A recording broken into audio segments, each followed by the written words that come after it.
Good day, ladies and gents, wherever you may be around the world, and welcome to Splendid Isolation number 144. As always, I am going to start us off with a tune in a sec. Bum, bum, bum, bum.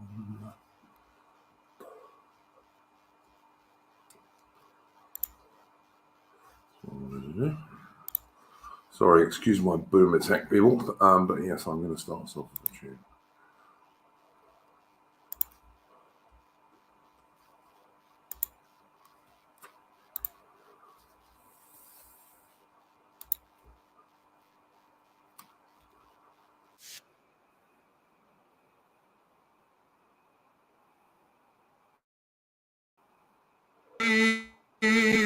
Go bind your sons to exile, to serve your captive steed, to wait in heavy harness on flooded folk and wild. Your new gods sullen peoples have devil and have child.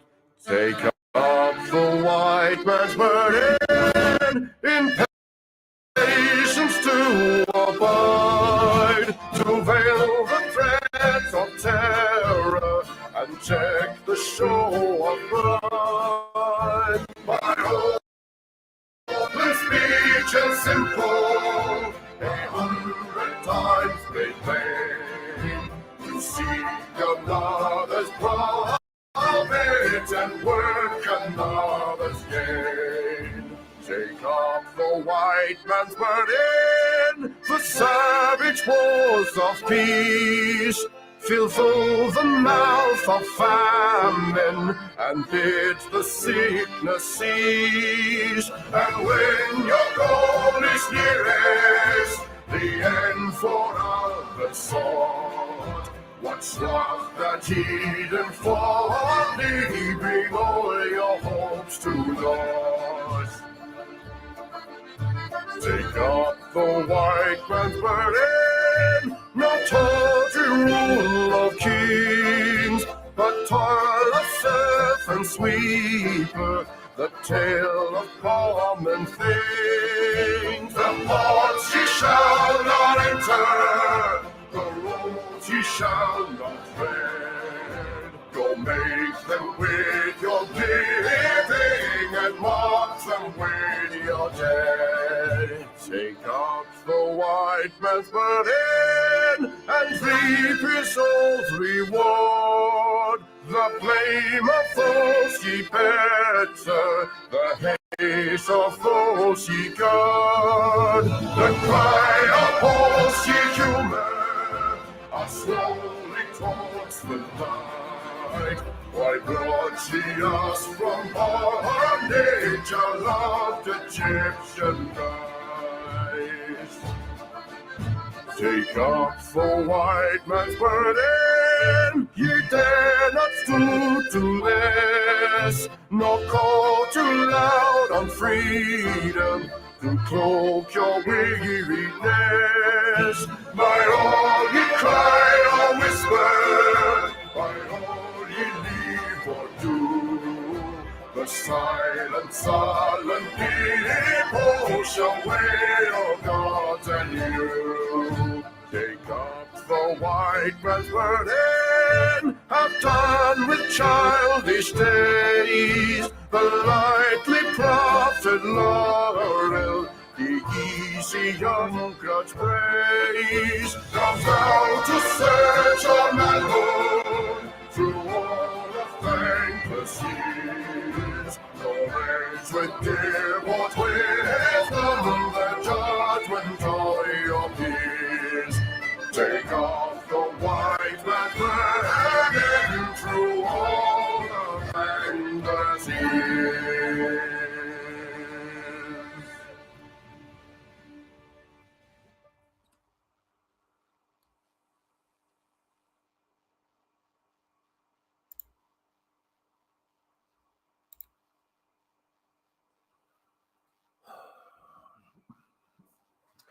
Okay, and that was, of course, the excellent Chris Gard. Please go and check out his channel on YouTube. He's got some really good music. And for once today, we have something to celebrate on our side of the political fence, because the anti-white Aboriginal voice to Parliament referendum in Australia has been won. The no vote won, and it won pretty decisively. And because of that, I've got a special guest on today who's been involved in the no campaign, and that is Lady of Shalott. Lady of Shalott, how are you going today? I'm really good, really happy this morning. We had a rare outbreak of common sense in Australia yesterday. Yes, indeed. Yes, indeed. I made sure I want to put my no vote in. But yeah, I think, I mean, the polls had been showing no having a decisive edge for quite a while, hadn't they, Lady of Shalott? They had, yeah. I mean, if the Prime Minister, Anthony Albanese, had any sense, he would have stopped this referendum 2 months ago. This was clear, this was coming. But he just buggered on and kept on going. No clear message. I wonder if he will resign. Yeah. Lady of Shalott. He should. He should. I mean, I joined Twitter for the first time last weekend, and every day I keep saying to him, when are you going to resign? When you lose this referendum? But no. And, in some ways it might be better for us if he didn't, because he is weak. He is a piss-weak failure, an excuse for a human being, and it might be better for us if he just stayed where he is in the long term. Yep. I think that's certainly possible. I mean, I think it was also notable that the only place where the yes vote won was Canberra. Yeah. Was the capital territory of Australia. Yeah. Yep. Yeah, absolutely. And the teal seats, the seats that are held by these boss women MPs, privileged. It's really quite something that privileged, wealthy white people feel that they know what is best for Aboriginals, whereas the Northern Territory, which is 30% populated by Aboriginals, voted a resounding no. But these white privileged feminists in inner city Melbourne think they know what's best for Aboriginals. I mean, the smugness of them, it's just mind-boggling. As Tricky Wars pointed out in the chat, this only cost $500,000 or whatever it was for no bloody purpose, Yeah, the cost of the referendum currently, I think it's conservatively estimated around $374 million so far, which really means it's more like $400 million. So that was $374 million for a voice that didn't say anything. Well, are you happy with your taxes going on that? Because I'm not. No, nor am I. There's more important things they could spend. They could spend it on. I mean, I had a little old lady come across to me the other day, Lady of Shalott, who's like a very old lady, and she's got an old husband, and he had fallen down in his kitchen. Yeah. So she got me to go and pick him up, and over an hour wait to get an ambulance. Over an hour wait to get an ambulance.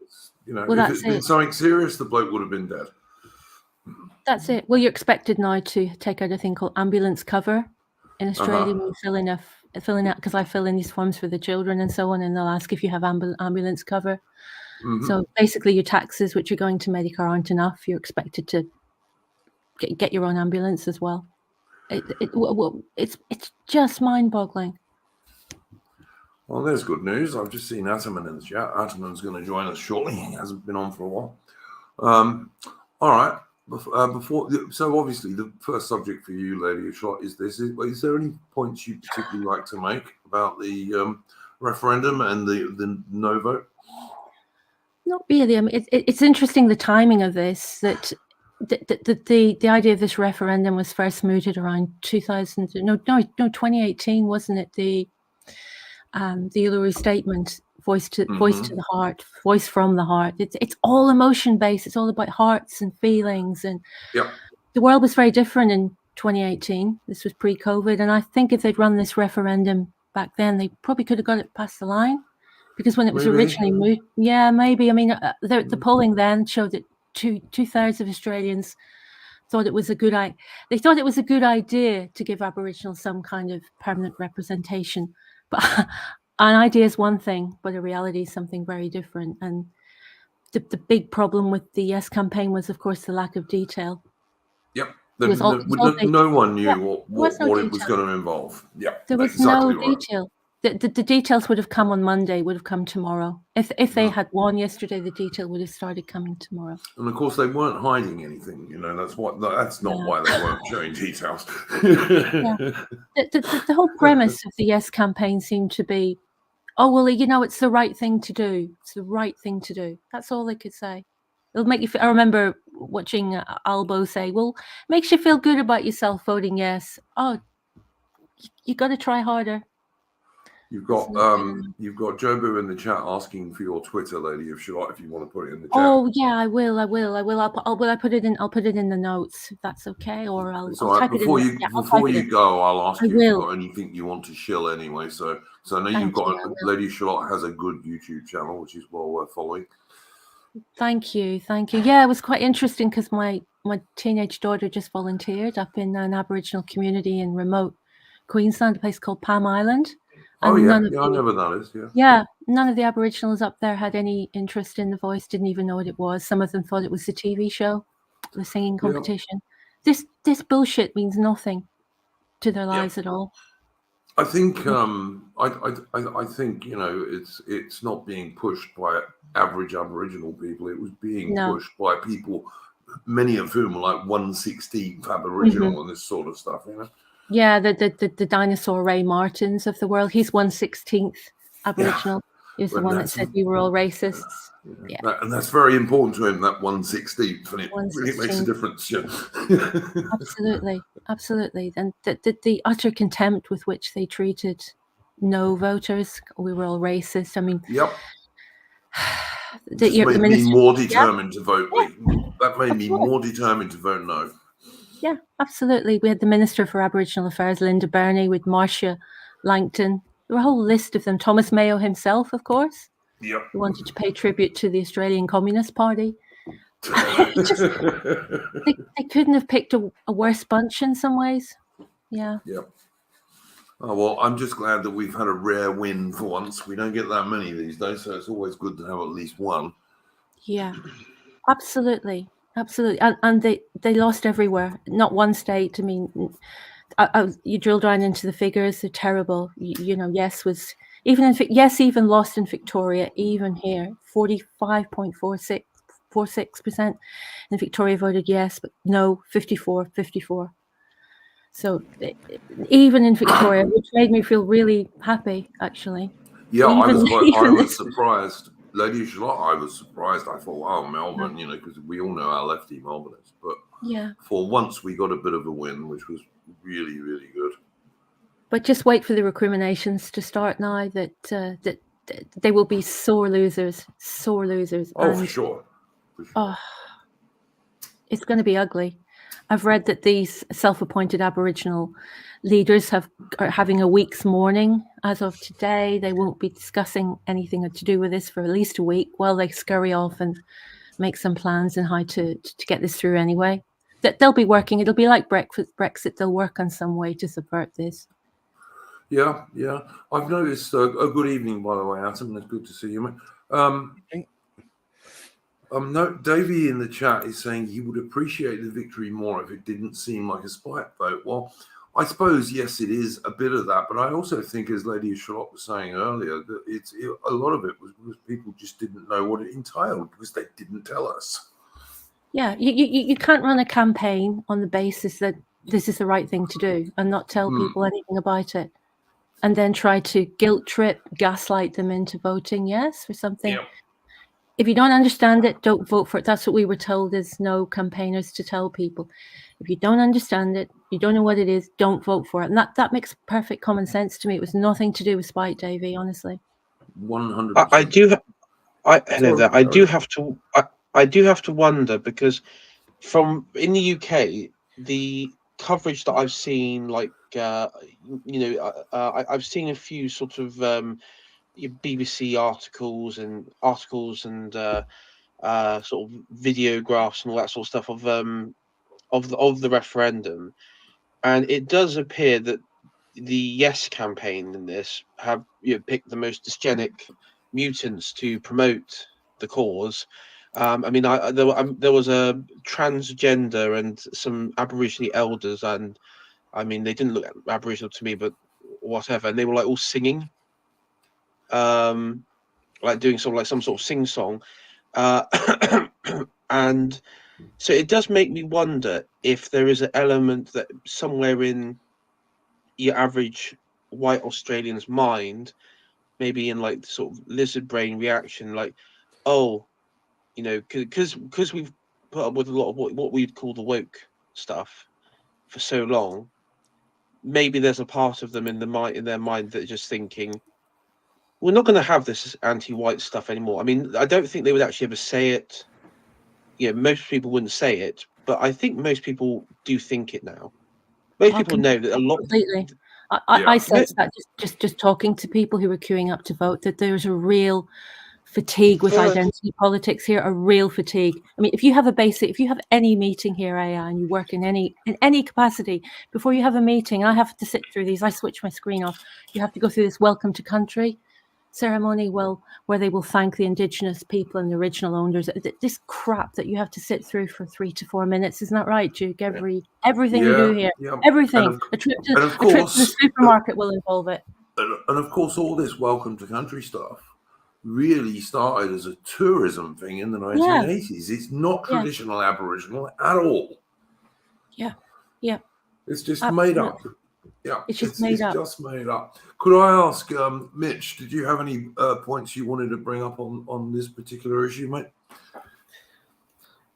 I mean, I'm looking at like the map of like the results by state. I was expecting Victoria to have like a majority in support of his crap. We won. Was it 45%?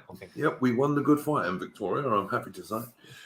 Yeah, so that was sort of a pleasant surprise. 54.54% of Victorians said no, and Victoria, believe me, is the biggest shit-lib place you will ever. Well, to be fair, Melbourne mostly, but Melbourne, absolutely. Yeah. I mean, I'm just looking at the map, and it's just red. It's just red, you know. Yeah, no. I think the only actual, because obviously you've got your states and then the two territories, and the only one that voted yes was the Australian Capital Territory, where all the bloody politicians live, basically. Yeah, but a lot of civil servants. But they were always going to. I mean, I would say, because what percentage did yes win in the Capital Territories? Was it 60%? Do you know, Lady of Shalott? Yeah, I'm not quite sure. ACT. I'm just trying to find out. I can't see that, but they were the first to declare yes. I mean, so according, I've got stats here that said that they won it by 60.8%. Yes, that sounds about right. Yeah. 60.8%. No got 39.1%. Now, I would say the fact that, because I would be expecting, because if you remember during Brexit, there was some London boroughs that where Remain voted. It was like 75-80%. It was ridiculous. Mm. I was expecting, going with this referendum, I was expecting Canberra or the Australian Capital Territories here. I was expecting to be maybe upwards of 70%. I was expecting it to be a complete, a complete yes. But I actually think that's quite low. I don't know about you, but I actually thought that's quite a poor result. Even though they won it, it's still quite a poor result for them in that, even in the Capital Territory. Oh, definitely. There's just a general fatigue for identity politics, gender rubbish, everything. I mean, Australian people are generally disinterested in politics. But this has been shoved down their throats just too much. I mean, I think even real normie type people are starting to realise whenever you hear the word diversity, it really means anti-white, basically. That's really what it means. Yeah. And what's amazing, I'm looking at the polling. If you go back to August last year, I mean, it's really the Yes campaign polling. They were polling upwards of 70 odd percent, 65%. And the No campaign were down in like the 30s, and of course you had you don't knows as well. But I mean, I'm guessing what's quite interesting is if you look at the polling as the campaigns, I imagine sort of started to sort of ramp, there was more campaigning and the battle lines had been drawn.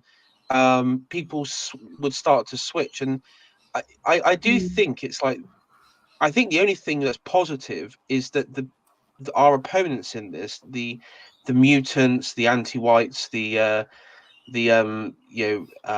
sort of middle class and the sort of reprehensible boomers,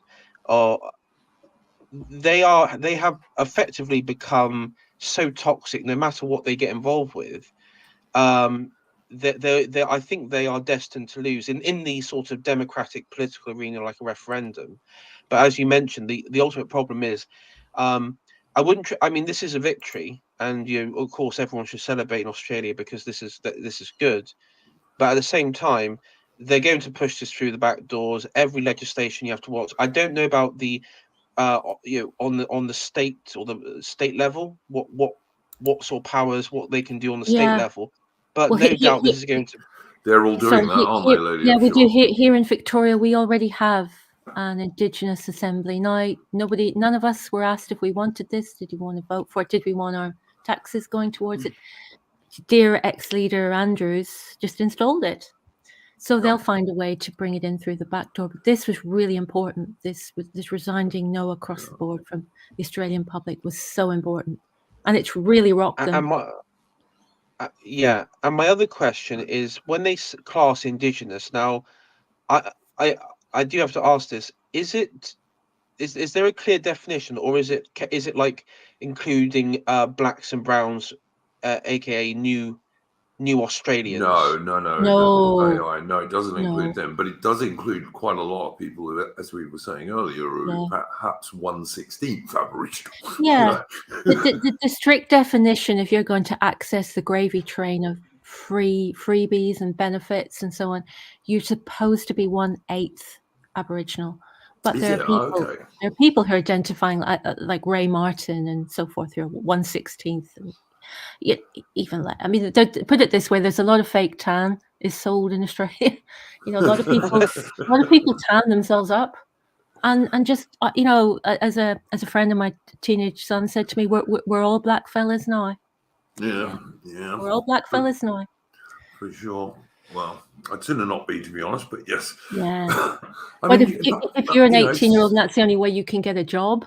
Oh yeah, for sure, that's true. Yeah, because of this diversity quotas and all the rest of it, I do understand that. But I'm Chuk. I'm sorry, but there's not enough for this to work. You don't have enough you don't have enough Aborigines though to pull this sort of stunt there. I mean, it's not like in this country where you can just import black and brown people, or America, you have a ridiculous over surplus of black and browns. There's just not enough. But that was AI. That was the point. You see, they wanted to give these dudes, well, actually, of course, a tiny handful of activists. It would have been.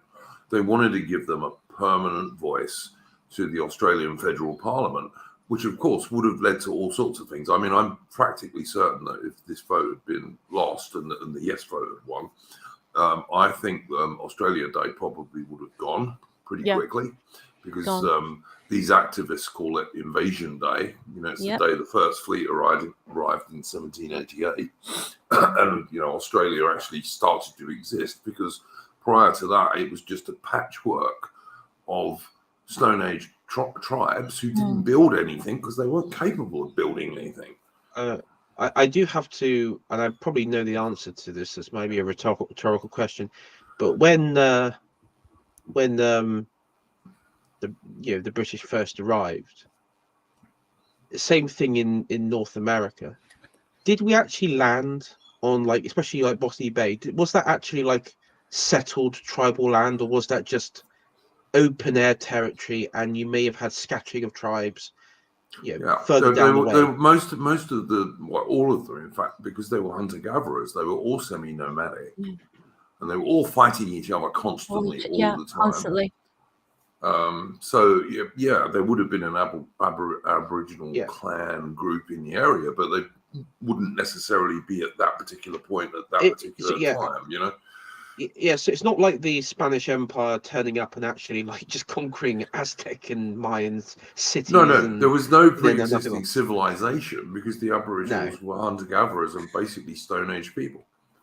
I know, and that's sort of the clinching point. Is a lot of these people in North America, and I imagine in Australia, and probably even in I don't know about New Zealand. What the I imagine the client groups, all these are all client groups. Client groups and the Maori are also given sort of similar sort of treatment. And I mean, the reason why I think this is being passed, and I mentioned this on your stream last week, is effectively they want to create a special client group which they can guilt white people into giving extreme and unique powers to pass more leftist, more progressive policies, enshrining it as in the Constitution, but also more importantly, and I'm seeing this more and more within the Commonwealth,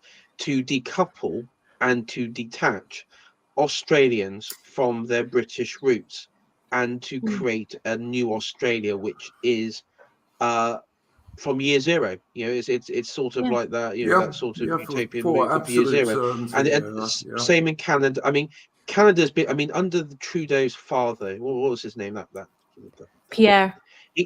Pierre, he did for something very similar. He did slowly dismantle that the Canadian ties with Britain on the aesthetic level and then on the constitutional level. But we're seeing it all across. I mean, we see it in this country as well. With the concept. I mean, the concept of England now, England.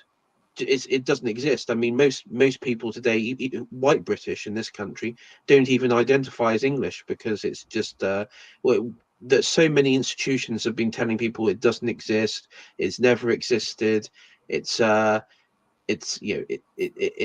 up. The Anglo-Saxons didn't exist. I mean, that's a more recent one we've had, and it's unrelenting. AI, we can come on to this topic in a bit if you would like to. I'm just conscious that because Lady of Shalott was working hard yesterday, sure. It's very early in the morning for her and for me, but I wasn't working hard all day yesterday. So I thought, I said to Lady of Shalott that if she was kind enough to come on, she wouldn't have to stay for the whole of the stream. So I'd just like to ask Hartman, is there anything you'd like to talk about in relation to this before we let Lady of Shalott go? Oh, there's quite a lot actually. Go on. I mean, it was, you were saying, but one of the things that because some people have compared this to Brexit, right? And it has got tons of similarities, but like at least with Brexit, with that vote, Remainers had some arguments they could hang on to, so they could say, like, they could make the economic arguments. I weren't really so convinced by them, but they can make them. There's some substance there. They used to. Another common argument they would have is like, if you have a problem with immigration, there's nothing stopping the government, even within the EU, from restricting immigration, and that's true as well. Yeah. But with this, it's hard because we couldn't see much of it from outside of Australia. That's why I was always asking you for updates on it. But that's why I used to put the no campaign ads in the Discord and the sort of thing. But it's like I never saw anyone actually make a positive argument for like vote yes outside of racial guilt. It's that's all it seemed to come down to in every instance. 100%. Yeah, that was it. It was constantly, it's the right thing to do. That's what we were told. It's the right thing to do. And I've even seen, like, I've been trawling through like Twitter, for example, all these people calling it the no vote white anxiety and other such sort of terms of sort of like anti-white animus, you could say. And but nowhere in there have I seen anyone make a case for why yes should have won at all. Not once. I've seen some absolute meltdowns. There was that guy that runs what's that page called? He runs a blog that does all of the polling results, Poll Bludger. He was having an absolute cry, saying how sorry he was. How Australia was still a racist, bigoted, colonial backwater. Based. Yep, exactly. But one of the things I noticed as well in a lot of the campaign material, there was this talk about treaty or treaties. Yes. What's that about? As someone from outside Australia, it doesn't. I don't understand the nuance of the concept behind that. Well, the treaties mean land rights. It's all right. about land rights and claims to land. And one of the most prominent leftists here in Australia, unfortunately, a Victorian senator called Lydia Thorpe, was actually supporting no, because she thought that the yes vote didn't go far enough. She wants a treaty. She didn't like the referendum at all. And treaties will be to do with recognizing that you're an invader and you don't have the rights to this land. And basically, there are a huge number of land right claims all across Australia right now. And you remember, Duke, the legislation in Western Australia that was brought in recently and then scrapped, and it was to do with Aboriginals having claims on land that mining companies use in Western Australia. Yeah. And basically, if you're a farmer, very big bucks involved in that. If you're a farmer in Western Australia, you can't plant a tree without ringing up your local Aboriginal elder, who will come out at your cost and tell you whether it's a. I mean, these people have stopped infrastructure projects. They stopped holes being dug in roads, everything, and that's where treaties take you. This is all a land grab. Just got to see it as a land grab. I apologise, but I need to do an early life check on Lydia Thorpe. Bear with me. Get ready for it. It's Lydia and then Thorpe, as in regular spelling. Let's have a look. She's a well-known idiot. She also likes to go to nightclubs and get drunk and all sorts of nonsense. Yeah, because it's like I saw. I think there was one prominent politician. I don't know who he was. He was an older chap, but he was trying to claim that the yes vote had nothing to do with treaty at all, or any sort of treaties. And then I was seeing other clips of other who seem to be prominent, like activists for yes votes, specifically talking about treaties all the time in relation to it. Yeah, and of course you would have got calls. You would have got calls for reparations and all sorts of things going on if this had passed, for sure. The yes vote was just basically a Trojan horse. You were letting something in, and tomorrow you would have found out what it was, because they wouldn't tell you. They wouldn't tell people what it was. So this Lydia Thorpe, she claims English, Irish, and Aboriginal descent. I'm looking at the conch on her face, there, her nose. I'm skeptical of that. We need further research, I think, on that. I apologise. I apologise. But I'm looking at the physiology and my spidey senses. She's got the weathered Hebrew features. And then she's another user of self-tan. I mean, if you look back at pictures of years ago, she's about the same color as me. But suddenly she's that is so common. Actually, Lady, I know you brought that up before. It is so common. You'll see, particularly celebrities. You'll see a celebrity, and they'll be quite dark now. Yes. But if you see pictures of them a few years ago, they were absolutely fair-skinned European complexion. So does that impact the population census? Because there's supposed to be less than 1 million Aborigines over there, isn't there?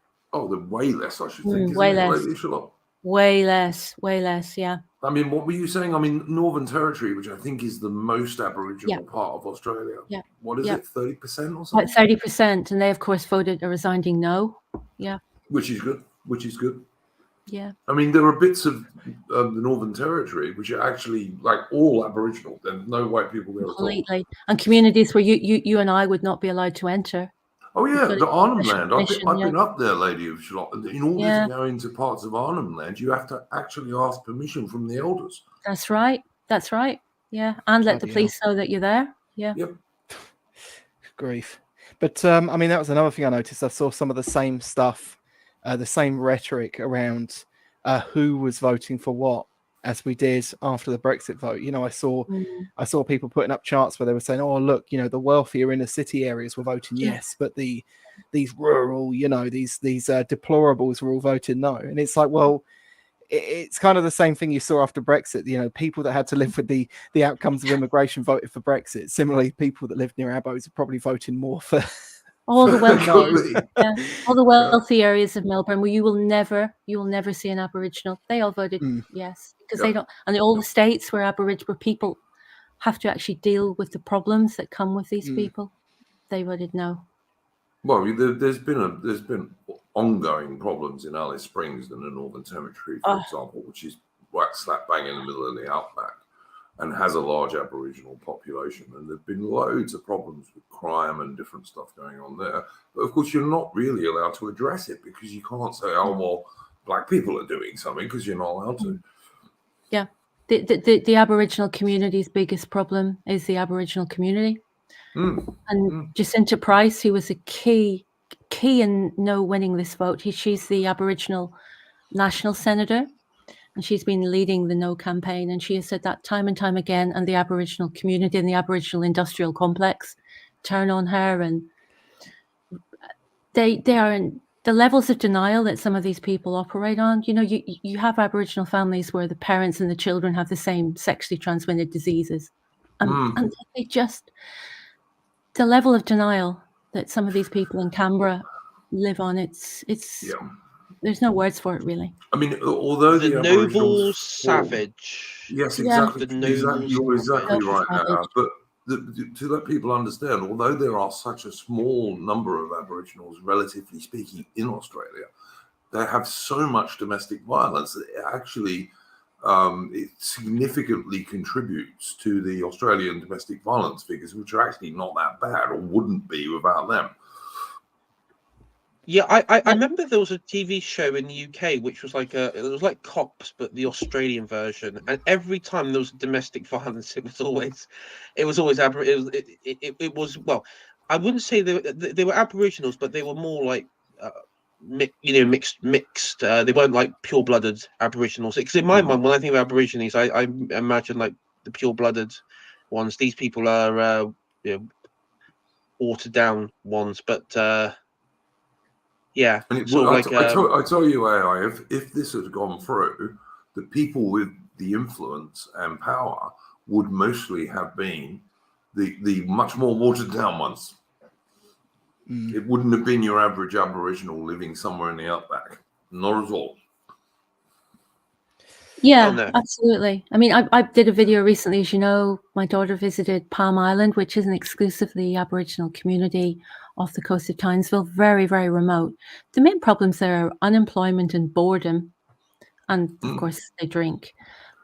But yeah, there tend to be purebloods up there, and purebloods are less disruption. The main problem are half castes, to use, for want of a better term, it's people who aren't pure Aboriginal. No, that's interesting, because because this particular senator that Lydia Thorpe was Thorpe, yeah, she has Irish ancestry. I mean, I do wonder if the subversive present company excluded from this, though. But yes, indeed, AI. You might want to rephrase that one, I think. I totally forgot. No, but no. In all seriousness, I do wonder if that sort of multi genetic lineage sort of thing is easier to create this myth of perpetual victimhood, because you see it in America mainly, and we see it imagined in America, but in America it seems to be like the sort of more sort of pure native types who tend to just stay on the reservation or just stay wherever and sort of keep themselves to themselves. As Lady of Schlott was saying, the biggest problem that the Aboriginal communities have is the Aboriginal communities, to be honest. And money has been thrown at these people for decades now. Oh, goodness me. I checked it last night. The latest numbers are 30.3 billion.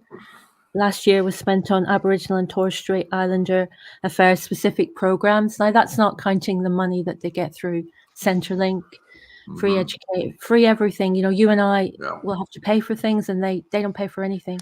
Oh, look, I lived on Thursday Island, Lady of Schlott, which is not Aboriginal, it's Torres Strait Islander.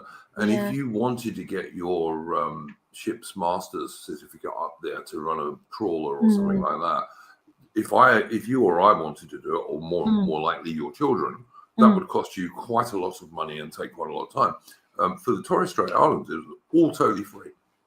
Same as if a Torres Strait Islander girl wanted to become a nurse, totally free to do the courses. Yeah, I know. It's mad. Do we have any stats on like IQ levels of like Aborigines compared to the average Australian? Because that would be it's much Oh goodness! it's much lower. Aboriginals can be they can be anything as low as 50, generally 50 to 70. Now that's the sort of IQ that you find in a special needs child in the mainstream society. Now some will be above that, but generally it's around 50 to 70. Generally they'll be around the 70, the 60 to 70, as low as 50. I saw as well that between 20 and 70% of them, depending on the area, have like language issues, like struggle with basic English, basically. Completely. I actually saw another thing where it was an Australian politician. Someone reposted this video today. An Australian politician giving a warning about coronavirus to Aborigines, and he had a translator there. That was classic. Yeah, that was with Mark, the much lamented Mark McGowan, who was the premier of WA. It's interesting, Duke, the way all these premiers scarpered before this referendum. It is, isn't it? Because they knew they were going to. Yeah, they knew they were going to lose. Yeah, McGowan. Yeah, and he's standing with that poor Aboriginal woman. She's translating it into their dialect. Yeah. When it's like when I was up in the Northern Territory, there used to be adverts up there with an Aboriginal policeman, and the Northern Territory on the roads, you get these huge land trains, so like a big truck with up to 3 trailers behind it, and it takes them quite a long time to stop if they have to, obviously, even if they see something in front of them. The Aboriginals fall asleep on the roads up there because the road gets warm, the tarmac gets warm, and they'll fall asleep on it. Yeah, it stays warm. Quite often get squashed by land trains. So you had an advert up there on the TV with an Aboriginal policeman wagging his finger at the screen saying, "Don't fall asleep on the road," Okay, so I got a bit of a picture now. So I can actually see why the Australian left have gone for them as a client group, because they do seem to be the most easiest ones to manipulate, I guess. But there's also that other thing is that they don't seem like the sort of client group like in this country that you could like whip into action to do anything. To do anything sort of substantial. The AI, the people doing this have the people on the Aboriginal side actually being active on this are mostly people who are half or less Aboriginal, to be fair. Okay, so there's like two classes. You got like the sort of pure-blooded Aboriginals, and then you got like the leftist ones. Yeah, your basic pure-blooded Aboriginal who lives in some remote little community somewhere were not interested in this. They weren't. Okay. So yeah, that's absolutely true. And as Davey1602 has pointed out in the chat, the other thing that is a big problem in Aboriginal communities is sniffing petrol.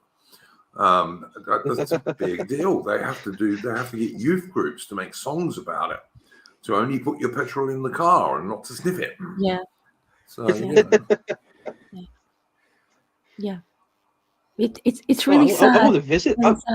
I mean, I know it is really sad, but it.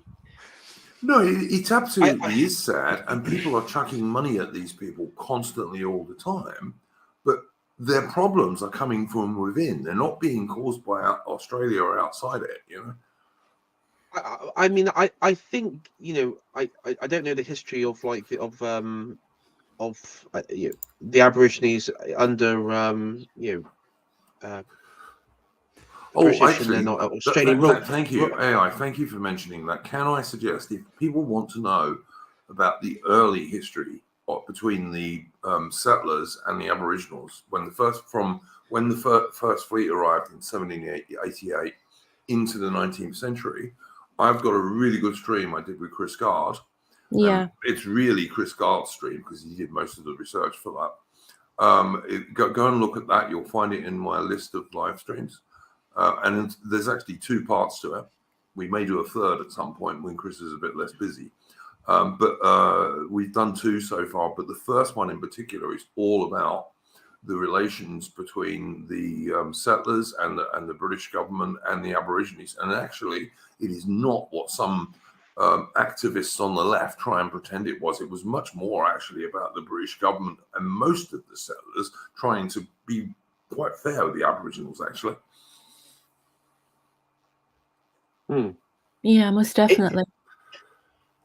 So for me, effectively, the Aborigines are still, even the sort of the pureblood ones we're talking about, are still stuck in. If they were like on the civilizational level, they're still stuck in hunter-gatherer mode. But all that they've got is just a lot of money chucked to them and modern stuff, and they don't still. There's been problems of how to use it, or use it effectively for the right reasons, and as I say, you wouldn't see this sort of problem.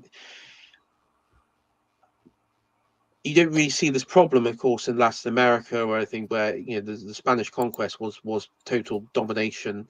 Any tribal, anything of tribal, whether it be on a civilizational level or tribal level, was completely decimated, and this new identity was formed.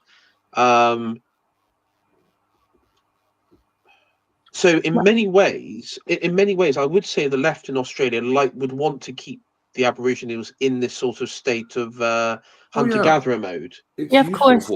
They keep them like dumb pets. They're like dumb pets they can patronize and throw money at and say, "Oh dear, isn't it awful?" and keep them in this state of learned helplessness. I mean, that's what my daughter observed when she lived in a community. It's just they will get their Centrelink, they buy booze, they party all night, they sleep all day, and there is no incentive for them amongst them to change that. I mean, there are exceptions, of course. I mean, there are always Aboriginals who have managed to come from communities like that and done quite well for themselves. Some do. They're outliers. I'd say they're outliers. But it is perfect. The point I'm trying to make is it's perfectly possible for an Aboriginal who wants to, improve their life. It's actually easier for them to do that in some ways than it is for a poor white person. Oh God! Because there's so much help chucked at them. All these bursaries, scholarships, everything is available for them, but the problem is they can't get themselves to the point of accessing those things. They can't get away from their family, their community. Yeah, it's the biggest problem for Aboriginals is the Aboriginal community so often. All right. Well, I'm conscious, as I said, that I didn't want Lady Charlotte to have to stay on here for too long because she'd been standing and working all day yesterday. That was an experience. Yeah, I bet it was. Listen, I'd love to talk to you about that on another occasion. We will. We'll do something about that. We should do a stream about actual activism. I sympathise because I actually worked at a poll station at a general election in the UK, so I do know how Lady Charlotte probably what the day entailed and like the early morning start and everything. So. So what I was just going to say is I'm conscious that Ataman and Mitch haven't said very much. So I know. If you two guys have got any questions for Lady before she goes off, perhaps you could ask them now, gents. Mitch, or any points you wanted to make. I mean, do we think this is going to be like Brexit, where even though they lost the vote, they're still going to try and do some underhanded tactic to subvert Australia? And just most definitely. Anyway. Most definitely, as we were saying earlier, Victoria already has one of these Indigenous assemblies. So Queensland's getting one. I know that. Yes, yeah. I think South Australia was to get one, but they sensibly saw the writing on the wall and backpedaled on that. They're not getting one, but they'll try. These people, the Aboriginal industrial complex, as I call it, and it's by that I don't mean Aboriginal people. I mean the grifters that live off of them. It's in their interest to keep. They've got to keep this show on the road. And they'll also, Lady Shaw, I think I'm correct in saying that the leader of the Liberal Party recently confirmed that if the Liberals win the next election, he's going to have another bloody referendum. Oh God! I don't know if you saw his speech, Peter Dutton. He's a leader of the opposition. Yes. I mean, it was so typical of the right. They can't even, when they're given a victory, they can't even take it. He couldn't 100%. Even take. He couldn't 100%. Even take it, and this is the problem with the right. The Australian people gave you a victory. Yeah, and he started talking about this and that, and instead of going for the jugular on Albanese, his opponent, instead of Albanese has never looked more weak, and this was his chance to go for him. Did he? He literally apologized for winning. I just sat there in disbelief. I really did. Yeah, I thought the Aboriginal lady who had actually been one of the main No campaigners, she did a better speech than he did. Yeah, Jacinta Price. She's the senator for the Nationals. She's fantastic. She has been absolutely key to them winning this. Absolutely key. And I think once she got on board, the tide started to turn. Yeah, because she is Aboriginal, she was able to tell the truth, and no one could shut her down because she's Aboriginal. Oh, and I mean, the Aboriginal industrial complex hates her. All the Aboriginal grifters hate her.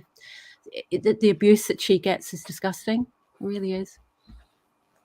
Okay, well, I'm going to let you go, Lady of Shalott. Yeah, that was wonderful, and I'm just would you like really to would you like to show your YouTube channel, etc., before you go? Yeah, I've got a little YouTube channel. Please check it out. I'm now on Twitter. I've put my Twitter link in the chat. What's your channel called, Lady of Shalott? Oh, just Lady of Shalott. Good. Not very imaginative, but I can put I'll put a link to it into the chat. And yeah, by all means, please do. I've watched most of your stuff, and it's really worth having a check out, Lady of Shalott. Thank you so much. Nice You're really kind. You're Often really kind. I might do artistic related subjects and things like that. I've done a fair bit about the activism. I've done a bit about when I attended the now notorious Posey Parker event in Melbourne with the Roman salute, which has now led to the Roman salute being, I think it's banned. Is it banned yet? I think it. Yeah, it's banned. Yes, it's now illegal to do it. It is. No more Romans in Victoria. Oh dear. It's so funny though, Lady Shalott. There's a famous photograph from World War II with a load of diggers, a load of Australian soldiers in the Western Desert, and they've got a captured German vehicle, and they're all doing the Roman salute. Yeah. And of course, nowadays that they would all get fined if they were in Victoria.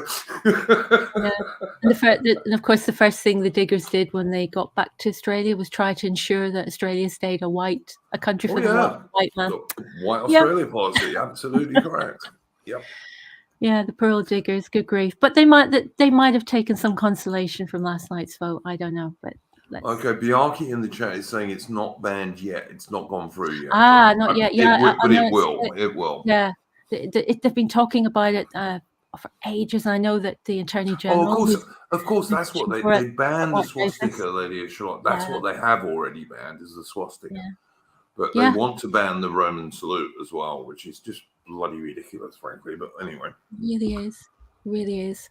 Oh, thank you so much. Well, everybody enjoy. We don't get many victories or many happy days. So please just savor this and take it for what it is, and we'll worry about the rest of it tomorrow. And well, and thank you, Lady Shalott, for all your hard work. Thanks for coming on, and thank you for all your hard work on the No campaign, because I know you've been deeply involved in that. So well done. We're just so glad, and it's just great. It really is, and common sense prevailed. Yep, and all those old World War II diggers won't be rolling in their grave just for once. So, I mean, I think ordinary Australians really do care about the outcomes for Aboriginals. They know it's awful in some of these communities, but this vote was not the way to help them. It wasn't the way to help them. Totally agree with that. I'm 100% in agreement with you, Lady Shaw. I also think the No campaign won it quite online. I maybe this is confirmation bias on my part, but I saw a lot of the energy for No online on social media. That's true, but you've also got to remember that the mainstream media, like for example the ABC, which is the Australian equivalent of the BBC, and is just as bad. Yeah, they were all fully on board for voting yes. So the mainstream media no doubt. was absolutely totally in favour of voting yes. I mean, the BBC's article was just like some teenage girls who wearing yes shirts crying. That's basically like all the sort of images coming out from that. So I mean, the BBC have been only doing one side of this, but I've seen a lot of stuff online for No, and the energy. It's energy it's very reminiscent. It's very reminiscent of MAGA in 2015, 2016, before it got co-opted largely by the establishment right. I think you could say that this is the equivalent for in Britain the Brexit vote, and as you just said, in America when Donald Trump won. I think this is the Australian equivalent of that, and because Australia is always a bit behind these trends, I think we're just having ours a bit later. I just hope it's a bit more successful than Trump winning and Brexit has been, really. Yeah, and there's the Conservative commentator Andrew Bolt is calling in the Herald and Sun and on Sky News Australia now for Albanese to resign in the same way that Cameron resigned the morning after the Brexit. But I mean, Albo has put this voice thing center place in his administration. He's become intrinsically linked to it, and he ought to resign, but I doubt very much he will. No, I doubt if he will either. In fact, he said he won't. But I mean, let's wait and see. I mean, he's going to be under a hell of a lot of pressure. He's going to be under a lot of pressure. Yeah, and don't let your local Liberal Party politician or whoever your representative is, who supposedly is on your side. Don't let them, don't give them any leeway, because they will try and backtrack. Even those who campaign no at that time, because they'll redefine the terms of no down many years down the later. They'll say, "Oh, I know, I voted no, not because of the this or that. It was because of this or that." So, because we've seen in this country with Brexit, Brexit was about accepting hundreds of millions of Indian immigrants. When quite clearly it wasn't. So don't let them redefine the terms of why people voted no. That's what I would sort of say as a passing. I mean, I think Lady Schlott, for example, AI is a long way past that sort of thing. But yeah, probably. Yeah. All right, Lady Schlott, thank you so much for thank you so much. so early and joining us. It was an absolute pleasure, and I'm just really happy that people thought with their heads and not with their hearts. They actually use some for once we have a white pill. So there we go. and make the most of it, because we sure don't get many. We don't. So enjoy it. I know. So thank you very much for joining us. Thank you, and thanks to everyone in the chat. You're always welcome on any of my streams, obviously. Oh, bless you. Thank you. And everyone have a lovely what's left of the weekend. Yeah, absolutely. Yeah, you too. Yeah. Take care. Bye. You too. Bye. You too. All right, because you haven't said much yet, Mitch, and I know you've got a special subject to bring up that you mentioned in the on the Discord. Mitch, I'm going to ask you next. What's your first subject today?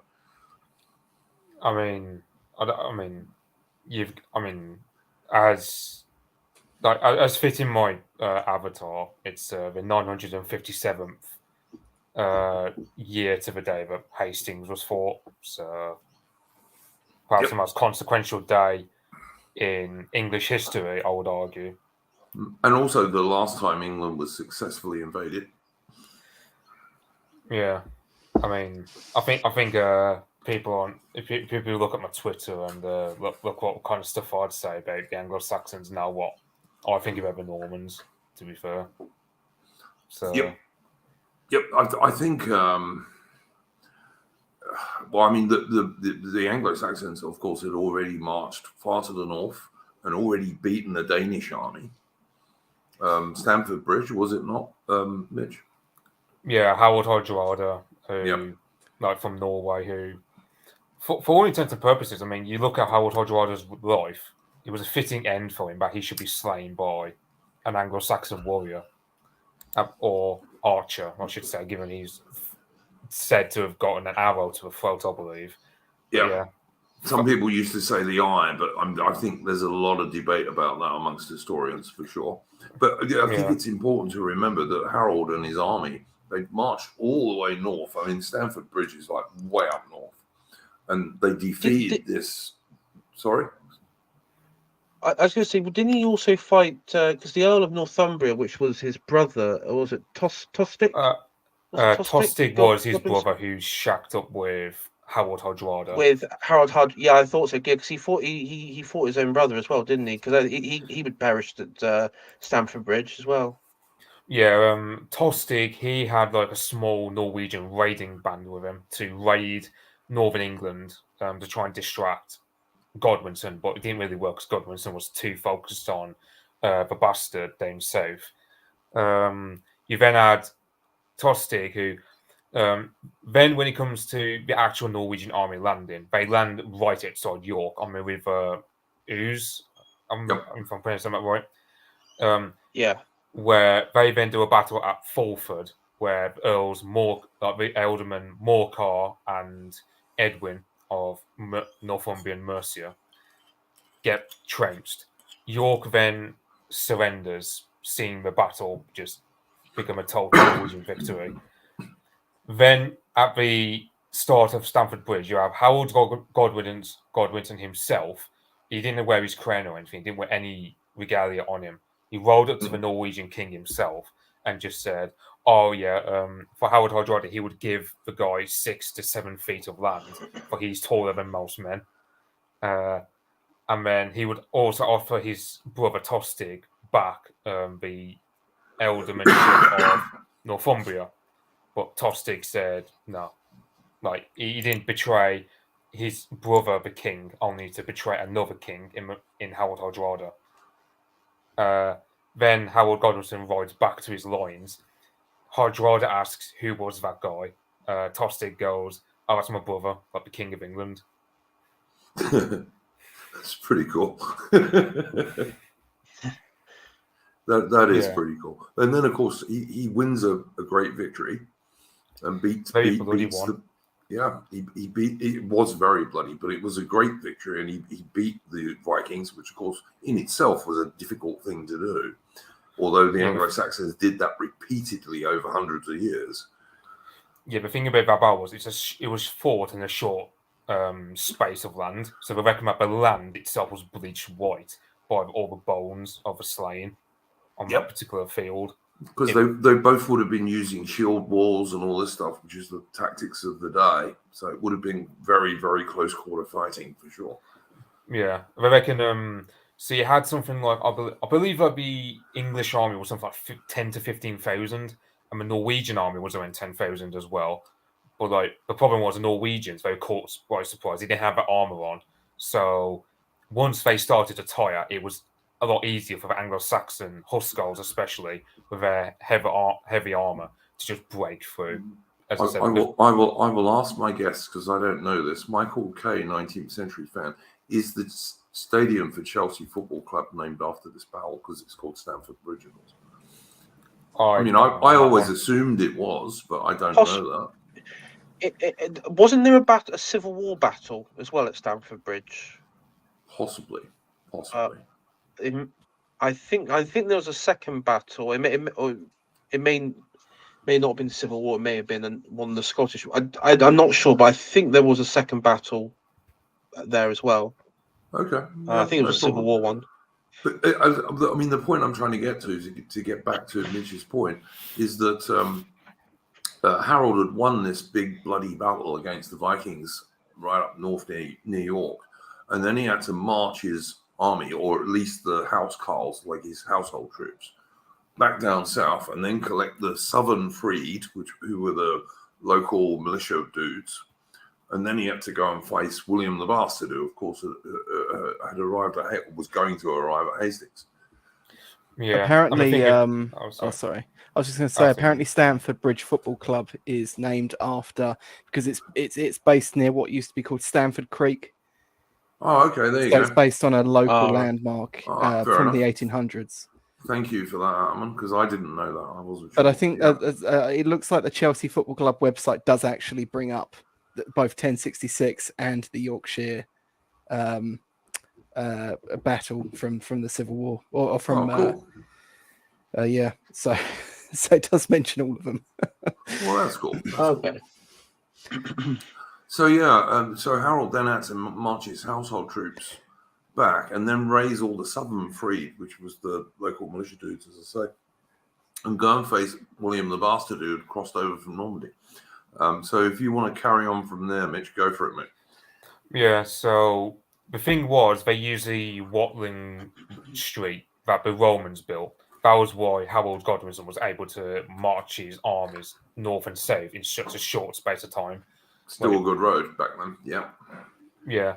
So anyway, you have because the thing was, I can't remember the name of the book from the top of my head. I mean, but I read somewhere about before Hastings, Harold's brothers, Leofwine and Gurth, they told him, okay, you stay back and we'll command the troops at Hastings, so that even if we fall and we get destroyed in battle, you still survive and are able and to he could raise another army. Yeah, absolutely right. Yeah, because the thing was, the Anglo-Saxons, they didn't have the same cavalry that the Normans have.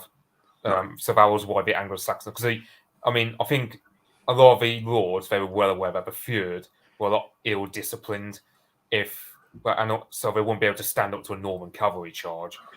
But they did, didn't they, Mitch? They did. Where the problem came in, I believe, is that the Normans repeatedly.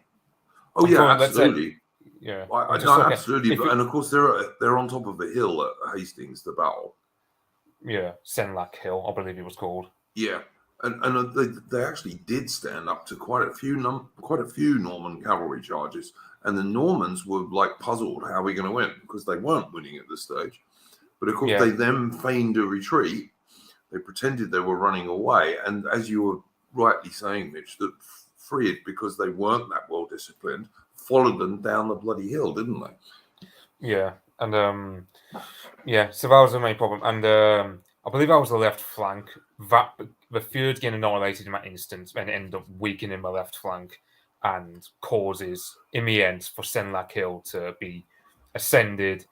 The Anglo-Saxons lose their advantage, and then, the thing about Hastings that people don't realise is how close run it was, because the Normans, throughout most of it, they looked like they were going to lose because their knights were no good, charging up a bloody hill, and the Hussars especially, they were, they were well armoured with their great big Dane axes that could take a bloody horse's head off.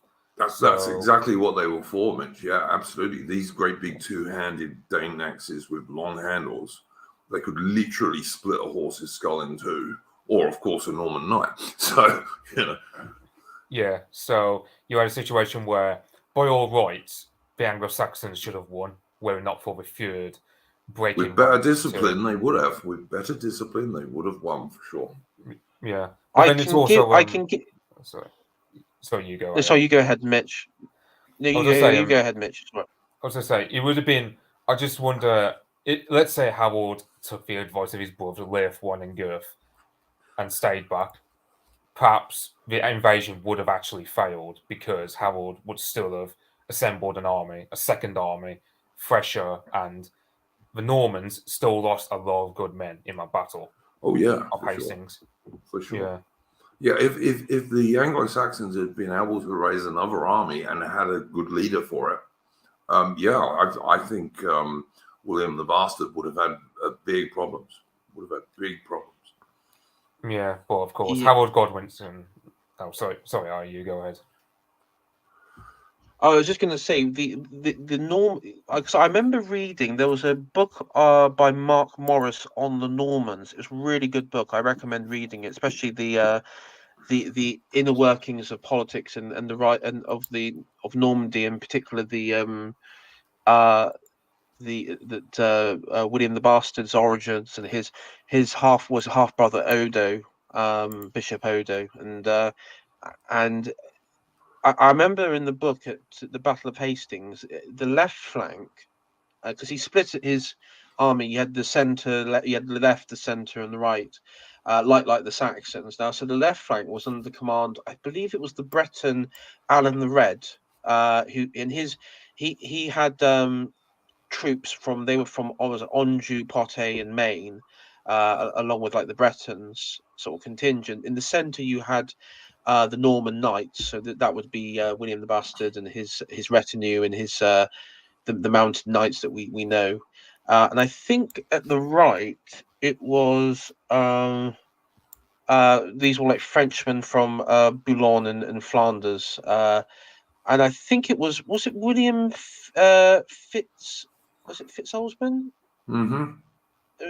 I think it was William Fitzosmond. That sounds right. Yeah, it was or the Count of Boulogne, to be precise. And so in the thing there is and I remember with that one, it was what was quite unique is that it was only really Alan the Red and the Norman contingent who had I guess the most experience of the conflict, because they spent a great many years fighting the Courtvilles and other Norman houses, like relatives of of William, who basically created like these illegal castles around the countryside, even infringing on Anjou itself. So I actually think when they turned up to Hastings, or I think when they invaded, when they invaded England, I actually think there was in some ways they were preparing to siege the Saxons in their sort of Motte and Baileys and other fortifications. I think they were expecting sieges, not actually open field battles in some ways. Yeah, I think there's some truth in that. Adam, what was your opinion on this stuff? Because I know you're fairly into our history. Yeah, I mean, the 1066 transition of power is like a really interesting. It's a bit of a funny one. I liked that book. Trying to still on my bookshelf. The what is it called? The Making of. I can't bloody see it now. The one. It was that guy that was a bit of a. He's a bit of a shitlib, but he was a Brexiteer still. Mm-hmm. And he wrote a book on the English. It's like 1,000 pages. It's a pretty big tome. Is the English and their history. Yeah, okay. By Robert Toombs. Cool. And there's a few instances he brings up in there, like he says that there's this implication that the Normans came and like civilized us essentially. And he points out that in a lot of ways we had a more sophisticated taxation system. We had our own already sort of recognized and written language. Mm-hmm. And so you look at some of these achievements that came around by the Normans after. So I always forget if it's Lincoln or Nottingham, but there's that. I think it's Lincoln Cathedral, which was the tallest building in the world for some 250 years.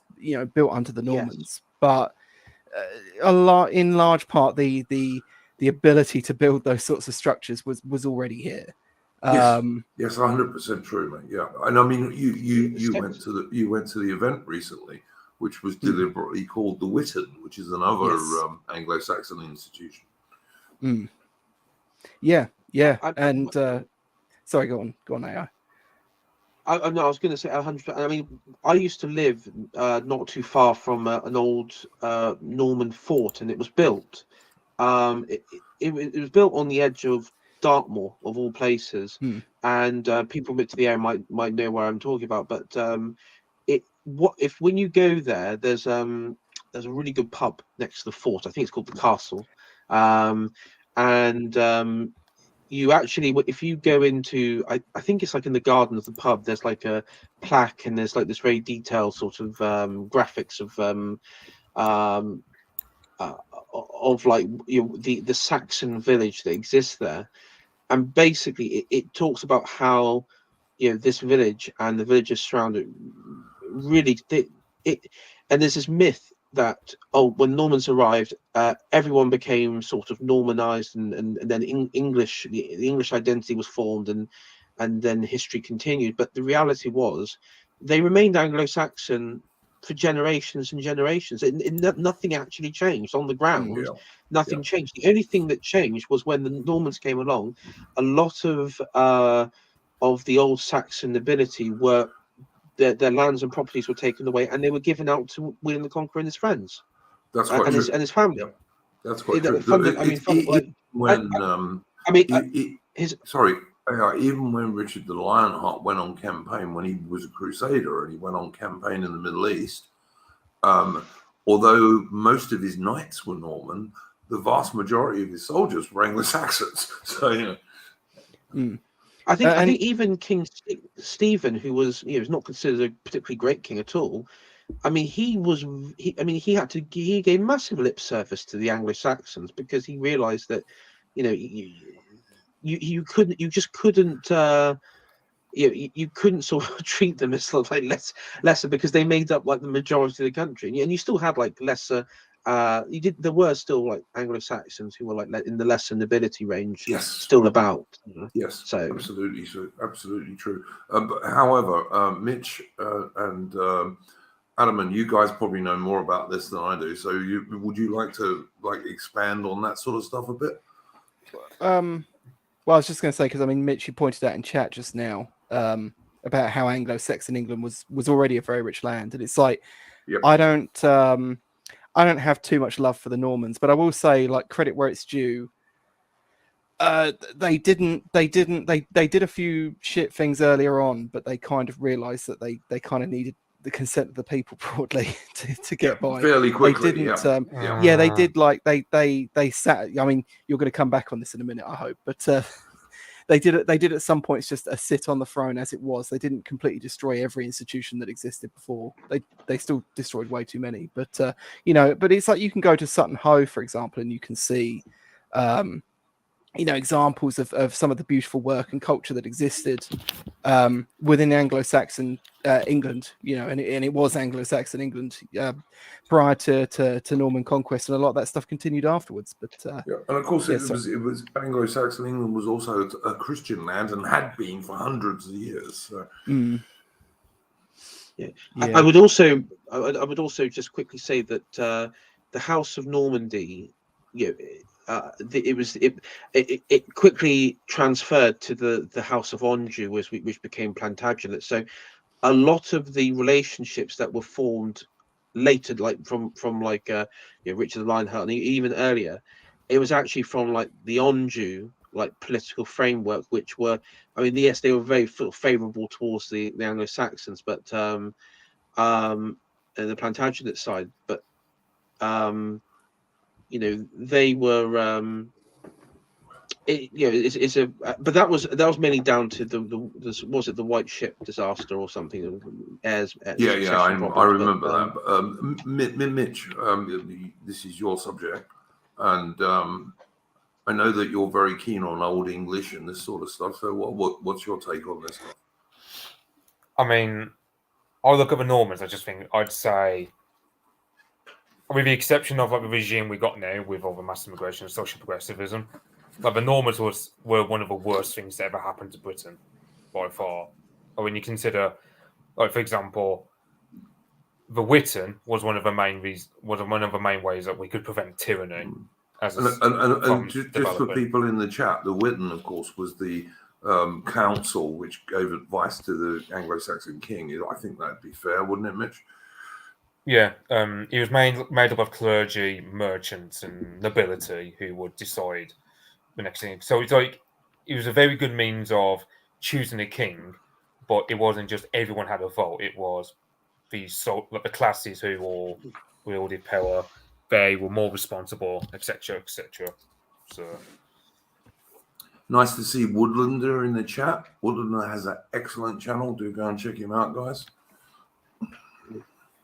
I also recommend another book, which is it's called The Normans of the South, and I forget the author actually, and but it's a course about the Norman. It's sort of the focus on the Norman conquests of what's now southern Italy and Sicily, from the Lombards, duchies, and of Spoleto and Benevento, and the Eastern Romans, and of course the Arab Muslims of North Africa and Tunisia. I just want to answer this from Duke Valentino in the chat. He says the Normans are why the British Empire was expansive as it was. I don't think that's really true, mate, to be honest, because the British Empire, as we know it today, only really grew up after Britain had lost all of that, all of its territories in France, etc. I mean, we even lost Calais in the 1500s, which was the final British territory. So it was only really after that the empire started to expand. I would say that in the 11th century that there was this, if we talk about like the ascension of a people, I would say in the 11th century, because the sort of creation of Normandy, the invasion of of England, their invasion of Sicily and everything, and then of course the Norman, the Norman sort of the Normans, the roles that they had during the First Crusades and the success in that against the Seljuk Turks. I would say that in that sort of time frame, there was like an ascension of Norman power. Like you can't deny that they were weak or inefficient. It was what I'm saying. That they were agree. like on the upswing. Duke Valentino Even is if- saying. Duke Valentino is saying in the chat that the Normans were the ones who took the first steps towards the conquest of Ireland. Yeah, I suppose that's true. I still think we were going to conquer Ireland anyway. Yeah, it was going to happen at some point anyway. I mean, bigger countries are always going to do that to smaller countries. It's what happens all around the world. It's not even just that. I mean, I saw an alternate history forum that reckon that, let's say for argument's sake, we still kept the old ties with Scandinavia instead of being ruled over by the Normans. Imagine the English economy fueling, say, English longships designed on like the Viking model. Yes. Some people have suggested that, oh yeah, we could have colonized Newfoundland, for example, by 1200 as opposed to 1600. I got my doubts about that. If I'm going to be, I mean, Leif Erikson was able to do it, sure, but I still think the logistics. I mean, even though it would have been really difficult. And of course, when you're talking about Ireland, you have to remember that the Danes had conquered quite a bit of Ireland long before the English went there. Like Dublin itself started off as a Viking slaving port. That's how it was founded. Yeah, it's just nothing to do with the English whatsoever. It was the Danes, but Yeah, and you got to think Scandinavia is a lot further away than England is. So there'd be no question that at the end of the day, England was always going to dominate the British Isles anyway, regardless of whether we got ruled over by Norman bastards or by Howard Godwinson and his family. It would have just happened anyway. I think one thing we should bring up is that following the Battle of Hastings in 1066 and the Norman conquest of England, a lot of the Anglo-Saxon nobility actually went east and through the Mediterranean, and they went to Constantinople. And after 1066, the famous Byzantine Wangerian Guard dudes became increasingly English rather than Scandinavian. So it's always quite. I always find it interesting that the very last of the Roman Empire, which is what Constantinople was. I mean, the Byzantines called themselves Romans, even though they spoke Greek. The very last of the Roman Empire ended up being defended by Englishmen. So there you go. Yeah, because I think it's the Battle of Beroia I'm thinking of, although it could be one where you had something like 80,000 Pechenegs who invaded into like Bulgaria. That particular battle saw something like 1,000 Englishmen with like these Great Dane axes just like tear into their camp. And like, because they built up like these Wagenburgs, as they were being called. The Pechenegs built them up, but the thing was these Wagenburgs were chopped down by the English wielding these Great Dane axes. That then allows the Byzantine Empire to just pour in and just massacre the entire Turkic army. That was like a case of just like Anglo-Saxon, like the Anglo-Saxons really just providing like a great help to the Roman Empire, even when after the disaster of Manzikert, for example, the Eastern Roman Empire was still able to do a lot just with the help of the English. There's an old English song which I actually put in the Discord. You probably saw it, Mitch. Which is actually it's about these Anglo-Saxon nobles who have to be exiled from England because of the Normans, and they're on their way to Constantinople. It's pretty good, actually. Looking for it there. We should do a proper stream on Beowulf at some point. Yeah, no, we should, mate. I've said to Mitch before, I'm happy to do streams on things like the old English because, like, I don't know enough about it to do a stream on that, but Mitch certainly does. And yeah, Beowulf, by all means, I'm happy. A stream on, like Hengist and Horsa.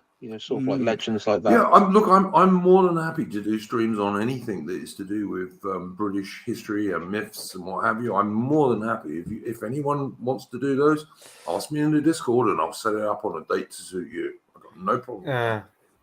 I think like the one thing is because I won't be surprised if there's some people I know somewhere out there. Because I mean, like I can come across as like lamenting and like come across as really lamenting in regards to just. You could be the wanderer, Mitch. You could be 1066. the wanderer to the famous Anglo-Saxon poet. Yeah, it's just. I'm really spurgy about how I much prefer like old Anglo-Saxons as opposed to what happened after 1066, where we just got ruled over by French-speaking ruling class who, it took them like a few hundred years to actually start speaking English. Yeah, I mean, it took us a few hundred years to really absorb them into the real English population. The French, for us, like I don't know, it's like Richard the Lionheart. I mean, I've had a debate with you over this. I don't see him really as an English king, to be honest. Although he spent spent his earliest years in England and actually could speak English. Some people claimed he couldn't, but he certainly could because he lived his first 7 years in England, I believe. The trouble is though. I mean, you can debate whether the Normans even consider themselves French, because I think if you were to go back in time and say, "Oh, this is France," they wouldn't necessarily agree, because France was a very small area around Paris for much of the history. But I mean, also I would say, going back to the book I was referencing, Mark Morris, Normans. The Anjou people from Anjou and the House Anjou, which became Plantagenet, they were seen as barbarians by other sort of Gallic French Franks throughout their history. They were seen as France hadn't formed them, but where I think that Mitch makes a very good point is that whilst there really at the time of the Norman invasion there really wasn't such a thing as France, there was such a thing as England. That's where I think Mitch makes a very good point. Definitely. Like, I mean, like the English, definitely, yeah. Yeah, so the English did exist, but like you take the French, for example. I mean, it's like, for example, at the time of the French Revolution, for example, only 50% of the population of France actually spoke French. I can imagine France back in like 1066. Everyone just considers themselves based on regional differences. Like, for example, 100%. A Burgundian would not consider himself to be the same as like a Norman or a Breton. Well, Brittany was separate from France, like it was an only independent thing still. Like, because that's the thing about France, though, is it was only after the 100 Years' War where they start ascending above the regional differences and start cohering as a national country. Because before then, it was always different duchies and whatnot, which all just try to be independent as much as they can from Paris. It was only with 100 Years' War that people started thinking of themselves as French at that time. Whereas for England, we had to think of ourselves as English because we'd just been invaded by the Vikings, who, similar as they are to us in terms of a language, they were still a pagan invader who conquered half a country. It was up to Alfred. That's why the only English king to be called the Great is Alfred, because he was the guy who unified the Anglo-Saxon English people and fought off the Viking invaders. So yeah, 100%, mate. You're so right about that. And also it's king of like the Scots. It's king of the Scots. Like even today, the King Charles, he gets his title. It's not king of Scotland. It's king of the Scots.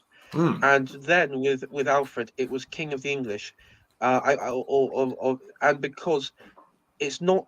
The land doesn't matter. It's the AI. I think it was actually his son who was the first guy who was actually called the King of the English, but it was Alfred's plan for sure, 100%.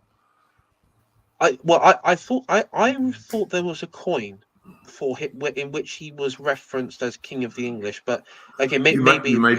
Maybe not. You may be right. No, you may be right. But because I remember there was the sort of revisionist take is it was that Milanese Lombard bishop who coined the term English or Anglo-Saxon or something like that. And no, you're right. He referred to himself as Anglo-Saxon. Alfred referred to himself as Anglo-Saxon, King of the Anglo-Saxons. And then you had this revisionist, leftists in lesbian in Canada that said, "Oh no, it was some Lombard bishop in the 8th century who came up with the term Anglo-Saxon. So, and they never called themselves Anglo-Saxons. Why we should use the term, and all that sort of nonsense." But no, he referred to himself because King of the Anglo-Saxons, because the thing is, then you were king of a people. the land itself was not immaterial, but it was the people who made up the land. You were responsible for those people, in a very patriarchal way back then. Absolutely true. Yep, 100%, mate. Yeah, deep-rooted connections, and you had your vassals underneath you. You had your freemen and everything. In this Anglo-Saxon one, you had your freemen. So it wasn't like a real because again, I think a lot of people think, it was. That it was somewhat chaotic before feudalism. It really wasn't. It was actually quite well structured. It was a well-structured society. Yes. And feudalism lasted in England it lasted the shortest time in England of any of the major European countries. I'd argue feudalism was never going to last long in England anyway, because it's like I reckon that, for example, Sweden and Norway, they never had feudalism for similar reasons to us, i.e. that the Anglo-Saxons were just too freedom-oriented to subject themselves that much, unlike, let's say, the French or other continentals who. And we had Mitch. I don't know if you'd agree with this, but I've always thought one of the differences is the English yeoman, who is like not a peasant, but not of the nobility. He's someone of the middling sort. The guys who made up most of the English longbowmen in the 100 Years' War and that sort of thing. And those guys, I think you're right. Those guys were too independent for that. And even the Norman invasion wasn't really able to change that. Yeah, as much as the Norman invasion changed a lot, but I do think, like, at the end of the day, the Englishmen. I don't like how they get up the word freedom to mean all the progressive shit, but no, I'm sorry, I should have made that clear. You're quite right. I don't mean that either. I mean he was an independent landholder and a householder, and he could support himself and his family. That's really what I'm talking about. Nothing to do with all this lefty bullshit that they come out with these days. No, he still had obligations. He still had his obligations. Yeah. He had obligations upwards and he had obligations downwards. Yeah, absolutely right. He couldn't be like a rootless cosmopolitan that can move from country to country. No, not at all. Adam, and I know you're into this stuff. So, what's your take on some of this? Well, yeah, it's like I think we talked a few streams back about that film. What is it? The Last Duel with Adam Driver. And it's like the feminist one that I know you don't like. But like even in that, like there's that line where they say like a woman-in-law is like property, and it's like, well, that's kind of because our idea of property has changed so much as well. Yes, absolutely. Like a holding or an agricultural plot back then was seen as an enormous responsibility. It's like slaves back in the day. They were expensive, so you treasured them. You didn't just whip them. But you also had peasants who were under you as well. They weren't slaves, but they were tied to the land. But that really wasn't such a big deal in England as it was in other parts of Europe. In France. Sorry. I was just going to say quickly. On the continent, a very common situation was hostages. Like you would have children would be effectively like hostages, or they'll be taken by not hostages in the sense that we would thrown in a dungeon, but they would be in a they would have a pretty nice lifestyle in another I guess that sort of thing went back into the ancient world with the Romans. The ancient Romans did that very often. That was really common amongst the Ottomans as well. But you see it a lot in Italy as well. Like a lot of the house in Italy used to like exchange offspring. But like Mitch, Henry V, too Norman or suitably English. An English-speaking king, of course, for the chat. Like Henry V was not the first English-speaking king. That was his father. Sorry, all the English kings pretty much could speak English, but it wasn't their first language. Henry V's father was the first English king who English was his first language rather than his second. is that I really don't know what to think about Henry V, because if he lived long enough to see some sort of Anglo-French union, it would just been a position where our Anglo-Saxon roots would have even been more diluted, and we would have just been enmeshed into some sort of Anglo-French hybrid culture that would just it would not be a result I'd want. But he did speak English as his first language. He probably would have been a lot more tied to England as opposed to, let's say, Richard the Lionheart, who spent more time in Aquitaine and spent more time fighting in Cyprus and in Holy Land than he did.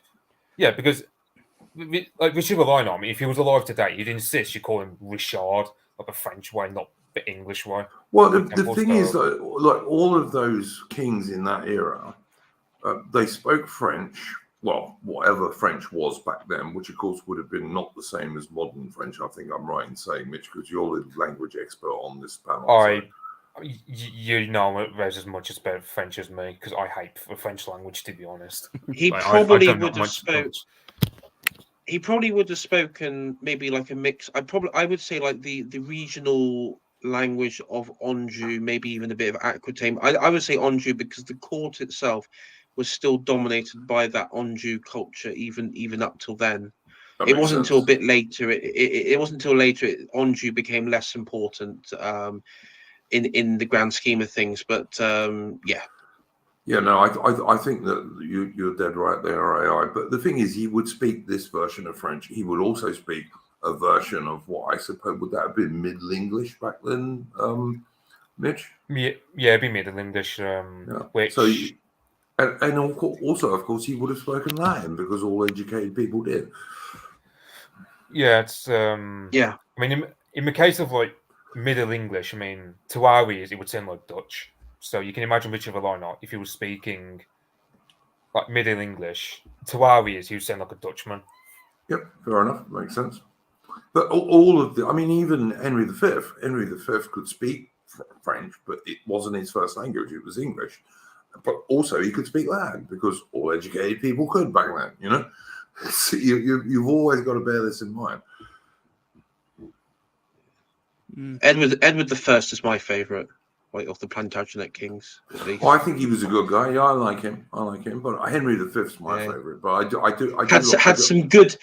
He had some good foreign and domestic policies. Yeah, some of them were.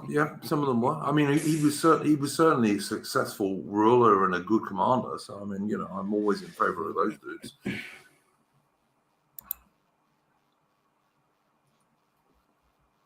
So yeah, I totally agree on that one. Does anyone have anything else you want to say on this subject before we move on to something else?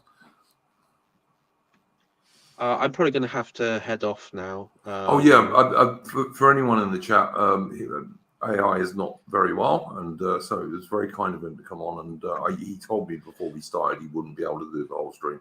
So thank you very much for joining us, AI. Did you have anything you would like to plug, like your YouTube channel or anything like that? Yeah, tomorrow I plan to do a stream with Cringe Walker. We're probably going to talk about the one story that's dominating the world at the moment, the prospects of the Third World War, and also the strange return to early 2000s. You know, I woke up a couple of days ago and I saw like Dinesh D'Souza all over my YouTube timeline. I then went on and saw the neocons back on television, and I honestly thought I went outside and I honestly thought I'd like returned to like 2004 or something. Yeah, fair enough. That's what we're. And your YouTube channel is AI Shiatori, isn't it? Yeah, AI Shiatori, and it's been great coming on here. It's been great chatting with Lady Charlotte. You know, we see her in chat. I'm always happy to have Lady on. She's such a good lady, and good ladies these days are pretty rare, to be honest with you. So yeah, absolutely. Yes, and so we see her all across the spaces, all in other content creators, chats and everything. It was great hearing from her and seeing she had such an active role in bringing the no vote. No doubt through deep mimetic warfare online, you know, to own the libs and and sort of promote based right-wing white Australian values. Yep, totally agree. Yeah. Totally agree. Anyway, thank you, AI, for joining us. No worries. I hope you're feeling better by tomorrow when you do your stream, which I shall definitely check out. Yeah, and it'll be at 10 o'clock tomorrow because it's accommodating for Cringe Walker's time zone. It's going to be a bit later, but it'll be 10 o'clock and So it's should be 10 good. 10 p.m. British time? 10 p.m. British time, yeah. All right, so we'll start an hour later than this stream did today, people, if you're not in the UK. So there you go. Look out for that one. No worries. Thank you. And good night to all. And have a good day to you guys in Australia.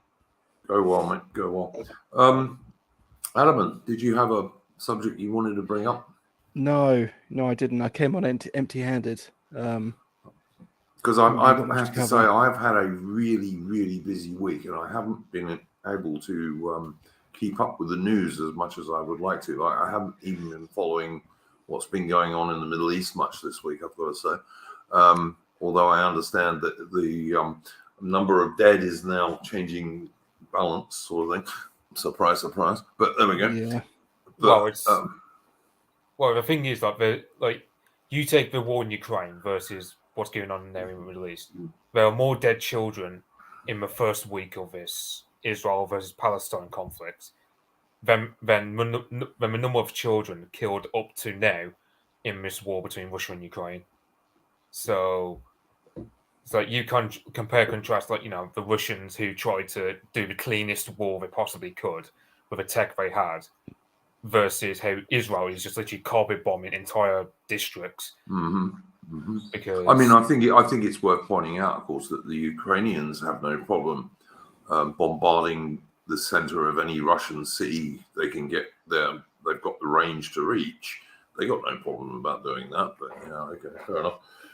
But the Russians, I agree, are trying not to inflict civilian casualties where they can avoid it. Yeah, it's like in the case of in Ukraine. I mean, the city where the Ukrainian artillery fires at the city of Donetsk, Avdiivka, that's in a Russian offensive being conducted in that area. I don't know if it's anything major. It could just be a small thing to assess what's going to happen with Ukraine, because they've lost the current thing status now. They're not going to get the same amount of aid that Israel's going to get shortly. I would just like to bring this up from the chat for you, Mitch, but it's a good point anyway. Duke Valentino says the Normans only brought over about 12,000 people, which is true. Because, you these days, what you'll get in Britain is there's always been loads of different people coming into Britain. 12,000 people wasn't very many. If you're going to talk about mass immigration, and particularly mass third world immigration into the UK these days, that's like a month. Not even a month, actually. I think we get more people in Britain today in less than a month than that. Just to say how bad things are in Britain these days in terms of mass immigration, which in its way is a kind of invasion. It really is. Well, the thing about the Norman invasion was, because the harrying of the north, as well as my home county of Staffordshire, got massively depopulated by the Norman invasion. Because it wasn't just the fact that it's like Orderic Vitalis, I think his name was. He was a very pro-Norman figure of that. But he said, okay, William the Conqueror, he was a brutal bastard in terms of what he did to the north. He killed off so many people. But the entire region was just depopulated for a lot. Because you got to think, York especially used to be controlled by the Danish. They had a lot of links to Scandinavia. They're the most problematic part of England because they had connections to the Scandinavian kingdoms that could cause problems. I think King Sven of Denmark at one point even tried to land his army in northern England, where he got paid off by the Normans. So then the harrying of the north then happens, where the Anglo-Scandinavian folk in that area just get completely wiped out. Mostly wiped out. It's worth pointing out that even King Harold, the Anglo-Saxon king, Harold, William the Bastard, and the assorted Danish nobility and kings, all of these guys were more or less related. You know.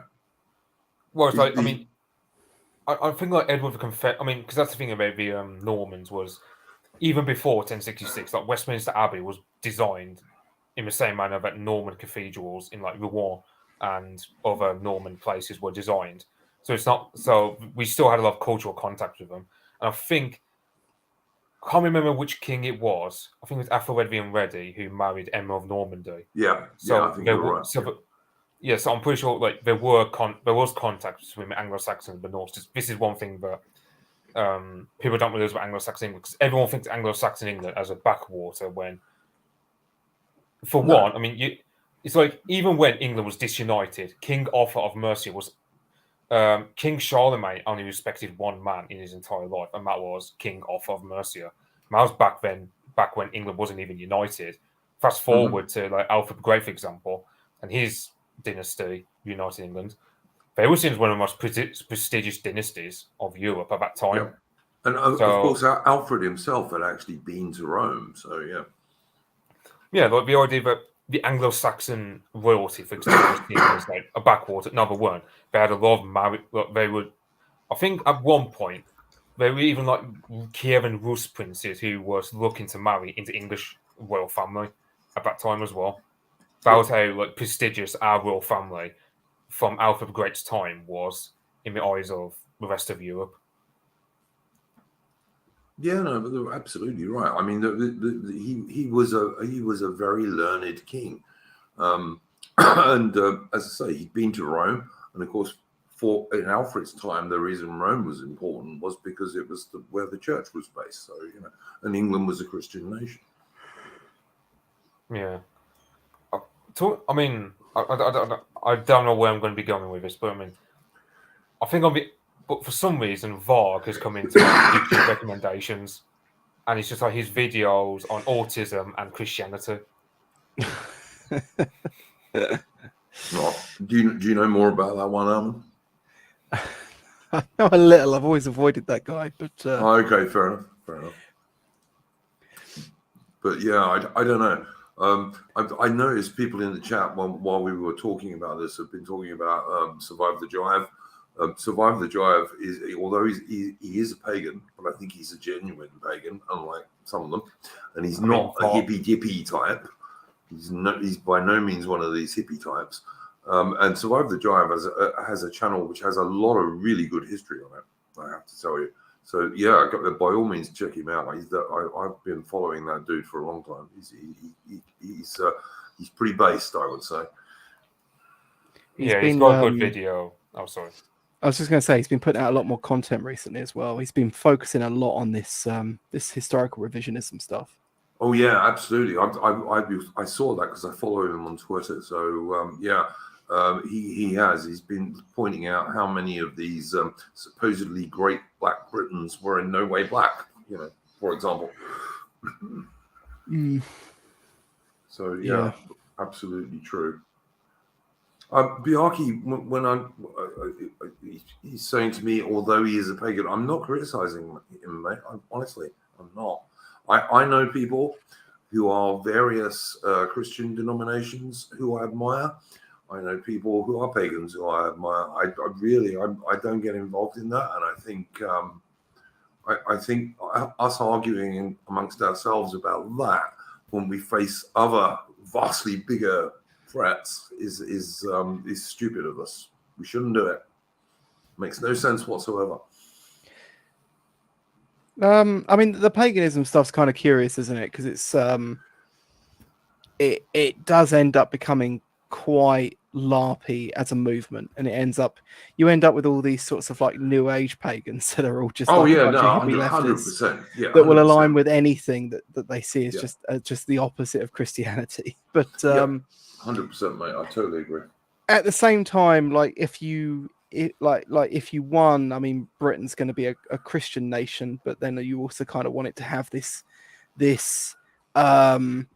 traditional undertone where you respect like the Druids going and having their practice and a few small little pagan societies here, there, and the other. But you know, it's a lot of the paganism stuff, even on the right, ends up being quite cringe at times. Yeah, I totally agree with you, but like that's why I pointed out that like Survive the Drive is not one of those. He's not a hippie or something, you know, because many pagans, as you're saying, are basically hippies, you know, hippie girls and stuff like that, and he's not like that at all. He actually takes he takes his history seriously, and he actually takes the history of paganism seriously, which is fair enough. I got no problem with that. I think the problem with paganism is you can't really get an organised belief system in the same way Christianity is out of paganism. Like that's the main problem I've got with it. I always do like the appeal to it because it's a very sort of. I was going to say a famous German saying, but whatever I want to say. But you get the point. It's like a faith that, you know, if you look up gods like Woden, Funor, and Frigg, then yeah, you can feel a sense of belonging to that as an Englishman, or or Scandinavians to Odin and whatnot. But like the problem is, as I said, like one, you do get a lot of LARPers into it who are just like there'll be a lot of Varg who, like, but in terms of burning down churches or just being very misanthropic towards Christians, or a lot of them just it's. I mean, Survivor Drive strikes me as a sort of. He's sincere, but I think like there's not really a great deal of organization to his beliefs in the same way. Because there is no organization above it. Yeah, 100% right, mate. I mean, I know like Dave the Distributist, who is a very good American YouTuber who I really like. Yeah, and he's a Catholic guy, and he's a trad calf. But I'm not sure he'd agree with me calling him a trad calf. He's probably not quite, but anyway, something like that. And he has said this is the problem with paganism, is that there is no infrastructure for it. And you're having to go back over 1,000 years to get to it, if you see what I mean. So, yeah, I take what you're saying there, Mitch, absolutely. I think it's a fair point.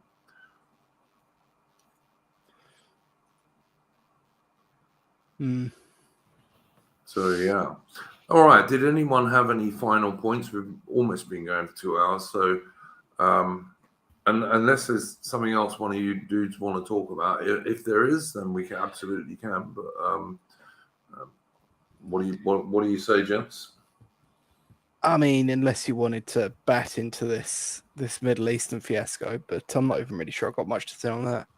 The only thing I would say about it is that I find it deeply suspicious that a country with like the best technology in the world, backed up by the Americans, of course, all of their sensors and radar stuff and everything was somehow blocked or jammed. I have a little problem with, I got to say. I mean, I watched a video on Twitter where an ex-female Israeli soldier who used to operate some of these radars and stuff said, you know, you couldn't be a desert mouse and get up to that wall without us seeing it. So I don't know, guys. I don't know what went on there. You know, I'm not a big conspiracy theorist, but you know, something certainly went on. You know, and how it's going to end, who knows? I just don't know. I can't help feeling that it's not really something that the whoever's running America, because it's obviously not Biden, but whoever's running America, I can't help feeling this is not really something that they would welcome at the moment, unless they're going to use it as an excuse to stop supplying Ukraine with stuff, which is perfectly possible. I mean, if I was the Rat King in Ukraine at the moment, I'd be a bit worried. You know, did you see that? Did you see that he's booked like a tour? He's going over to Israel, the Rat King. What a surprise! So he can stay in the picture, I suppose. Yeah. Well, absolutely. I'm sure that's what it is. But I mean, if I was him, I'd be worried because if there's a competition. And America has given away a lot of munitions and stuff. Like, I understand there used to be a big American stockpile in the Middle East. I think it was actually in Israel in the event that there was a great big war there. and all that stuff was actually given to the Ukrainians, so it's not there anymore. So, and the American armaments industry, big as it is not able to provide endless amounts of ammunition and what have you. And I can't help thinking, if it comes down to a competition between Ukraine and Israel about who's going to get what American armaments are available, Israel's always going to win that because of the lobby in America, So if I was the Rat King, I would definitely be worried about that one. And I can't think that this is particularly welcome to the Americans. Duke Valentino is pointing out something that somebody else pointed out earlier, that Israel actually started Hamas. They did. Absolutely, they did, because they wanted to have another power structure away from the PLO guys. So yes, they did. They funded it. I mean, it's a bit like the Islamic State guys were originally funded by the Americans and the Brits.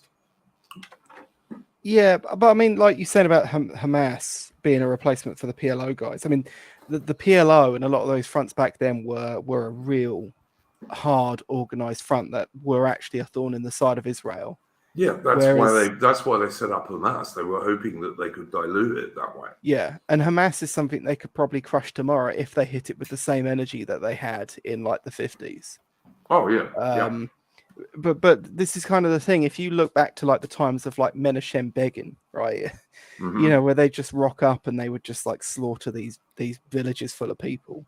Yep. And now you look at Israel, and I don't know, maybe they'll surprise me, but now you look at them and they're like asking people to like keep them in their thoughts and prayers, and the people are like lighting up like the Arch of Titus in the Israeli that was so colours. funny. Yeah, and it's like, on one hand, they can't seem to let go of an opportunity to like flex their soft power, but on the other hand, they also just seem to be incapable now of dispatching people with the level of violence, that sort of blood and soil violence that they had in their early days. Mm-hmm. Yeah. So is it a case that Israel's days are already numbered? I mean, I don't think so. Like, we were arguing obviously about birth rates in the Discord like last week or 2 weeks ago or so, and one of the few countries in the world where birth rates are actually like healthy, and not as in high, but as in they're not dropping, is Israel. But I think even that's only amongst the Orthodox dudes, isn't it? Like the Orthodox Jew guys. They just massively outstrip the liberals. But and funny enough, the Jewish state actually comes down quite hard on the Orthodox Jews, but there's still a lot of them there. So I have noticed the Orthodox Jews are not always fully in line with Zionism. So But yeah, so it's a funny old situation. I don't know. I kind of want to wait and see over the next week what happens if they do actually go in on Hamas, because like the rhetoric they've been throwing out is so harsh. You're expecting them to literally genocide these people off the map, but I don't think that's what they're going to do. We'll have to wait and see, I suppose. I don't know. Like I would have. I don't think either the Palestinians or the Israelis are our friends, so I'm quite neutral in this myself. I don't really care about either of them much. But if I was an Israeli, what I would have probably done, I would have opened the border and let these people leave, from Gaza, because it would be a way of getting rid of them, over half of them, if they wanted to, So I don't know. I don't think they're very keen to actually go into Gaza, because if they do, they're going to end up with very heavy casualties, and no modern country wants that. But ultimately, both of these groups hate us and are very nasty to us, both historically and they're today. not our friends. They're not our friends. I'm entirely neutral on both of them. Like I said, I'm pro-Russia in Ukraine, because I think if Russia wins that, our enemies will not like that. I mean, there's significantly less reason. I'm not Vladimir Putin's mate, but on the other hand, Vladimir Putin's enemies are mostly mine at the moment. I mean, most people on here are sort of pretty isolationist on the whole Russia-Ukraine thing, and yet there's far less reasons to get involved with these two other peoples. Than there I is totally agree, mate. Totally agree. And situation there over was there. the British foreign minister, who of course isn't British, but there was the British foreign minister in Israel straight away. Yeah, I think the Saudi prince is coming over. Very soon. Yes, I saw Lady Schlott wrote something about that in the Discord. So yeah, that'll be interesting because the Saudis, of course, I don't think the Saudis much care about the Palestinians, to be quite honest with you, but they have to pretend they do. Well, the Sunnis never give a damn for Palestine to begin with. It's only really Iran who actually gives a damn for Palestine.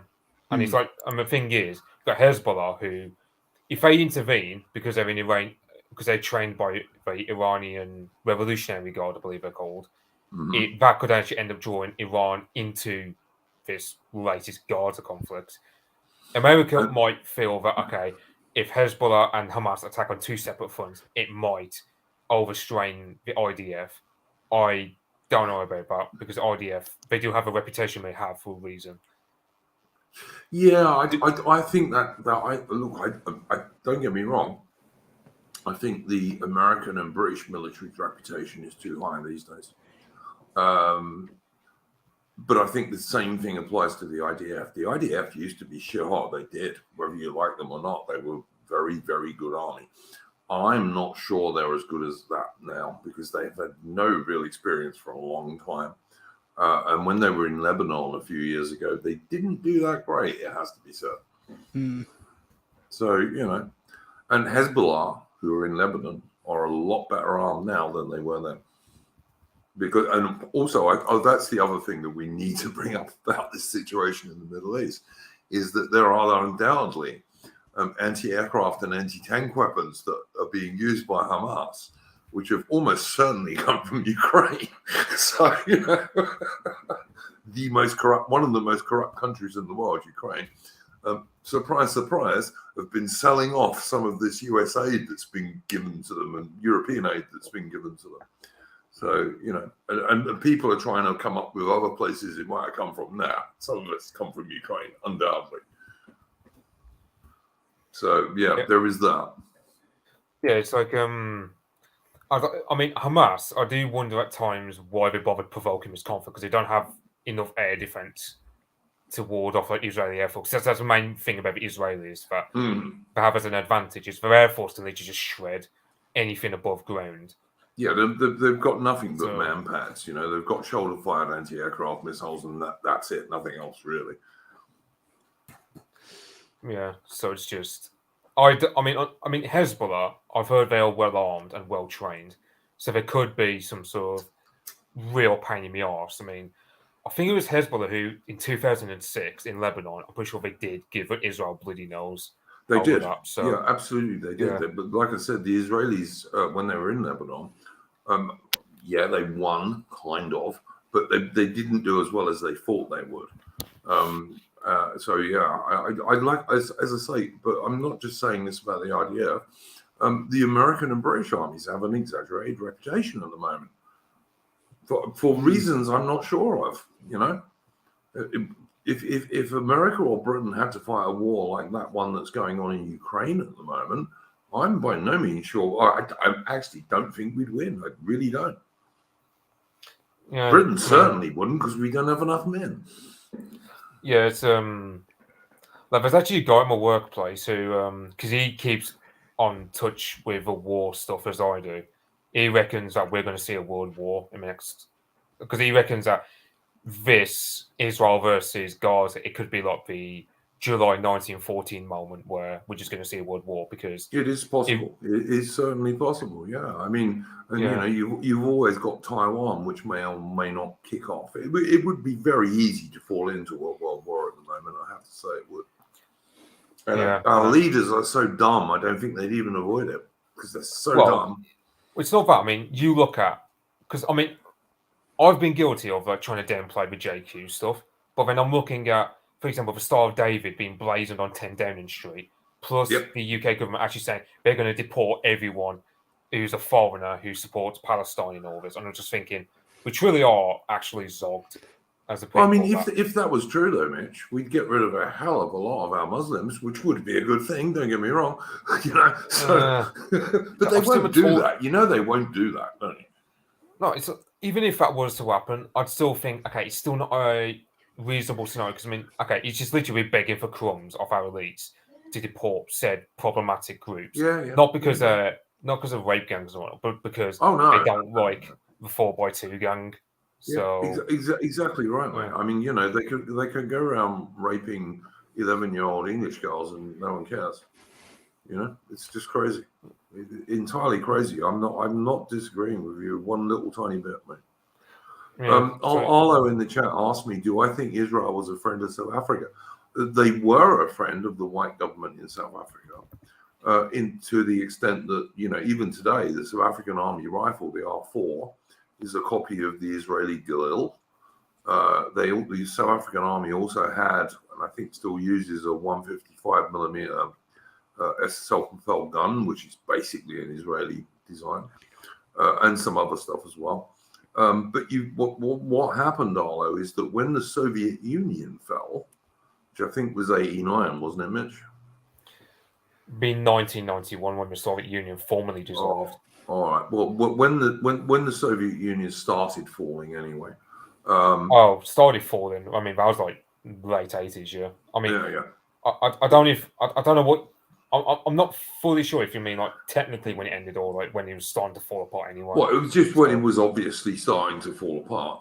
And the point I'm trying to make is this: Israel, yes, they were an ally to some degree of South Africa, but then to some degree, so was Britain and America when it sued them under the old white government I'm talking about. And of course, as soon as the Soviet Union fell, all of that support was withdrawn immediately because it was only there to support South Africa fighting the Russians and the Cubans, etc., in Angola. And there were Cubans in Southwest Africa where I saw some action, not much, but a bit. And so as soon as the Soviet Union fell, then all of that support, which was clandestine in the case mostly of Britain and America, but less so from Israel, all of that was withdrawn immediately. And I always remember. I always remember on this note, what is it? Mandela embracing Castro on stage. Oh yeah, and calling him a friend of the African peoples or whatever. Yeah. Meanwhile, Castro's troops were in Ethiopia, putting down like a resistance to a Soviet-backed dictator. Yep. And then they all took HIV back to Cuba as well. Yeah, and they did the same thing in Angola as well. They were fighting against other Africans. So, but sorry, I mean not communist Africans, but yeah. And there were East Germans there. There were some Soviet advisors there. And as I say, as soon as the Soviet Union started to fall apart, all of that stuff was withdrawn immediately. And you ended up with F.W. de Klerk, who basically surrendered the country. And I mean, far too quickly and for no reason. It wasn't like the government was going to be overthrown by force anytime soon. I mean, I can understand why he did it in hindsight, because you got to think they pretty much had no foreign support whatsoever. But I mean, militarily they were winning in Namibia. Yeah, I believe they were doing quite well. It was Southwest Africa then, which was a South African colony, and I fought there. So yeah, absolutely, and we were winning. We won every bloody battle we fought, pretty much.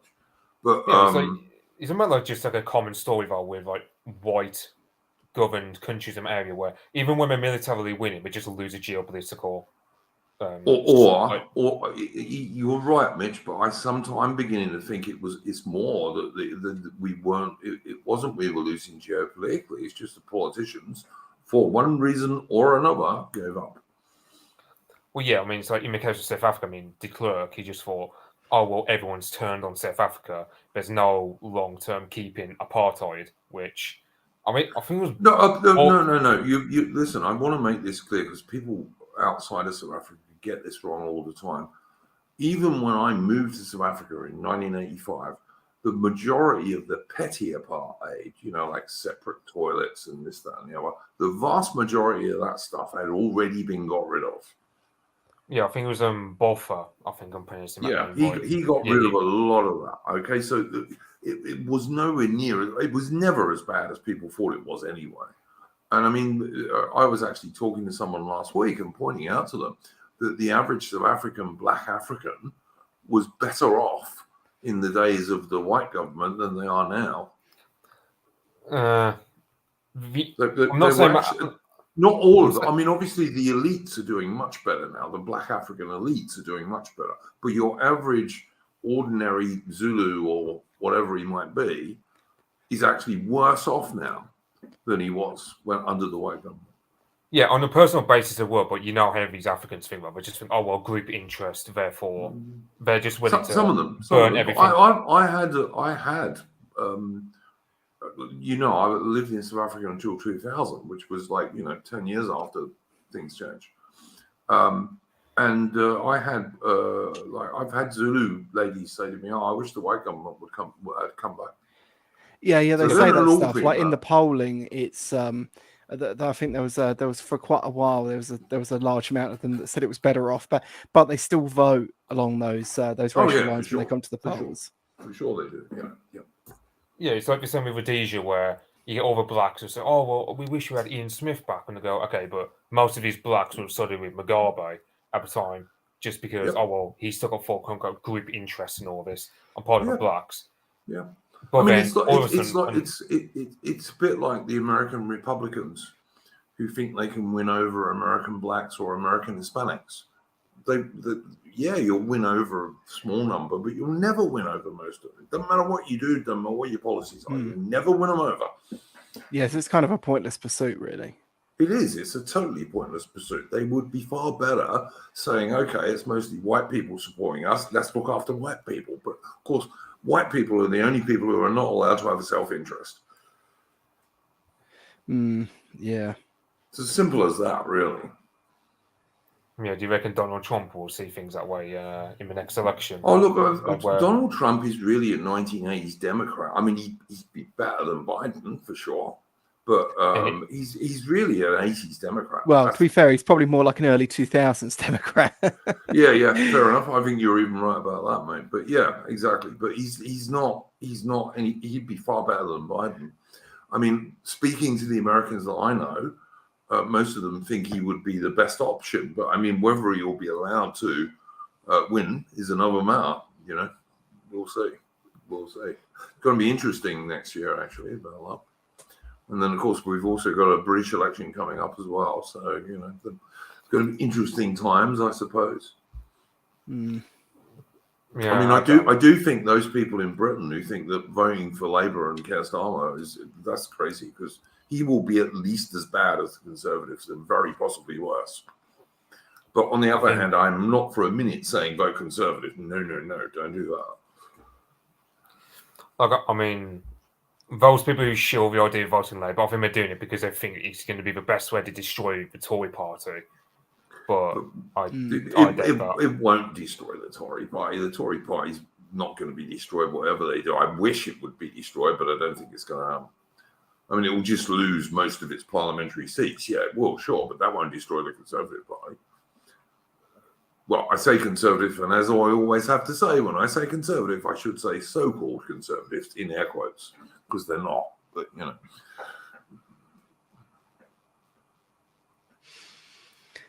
Yeah, I mean, here's hoping. Here's one last thing for you.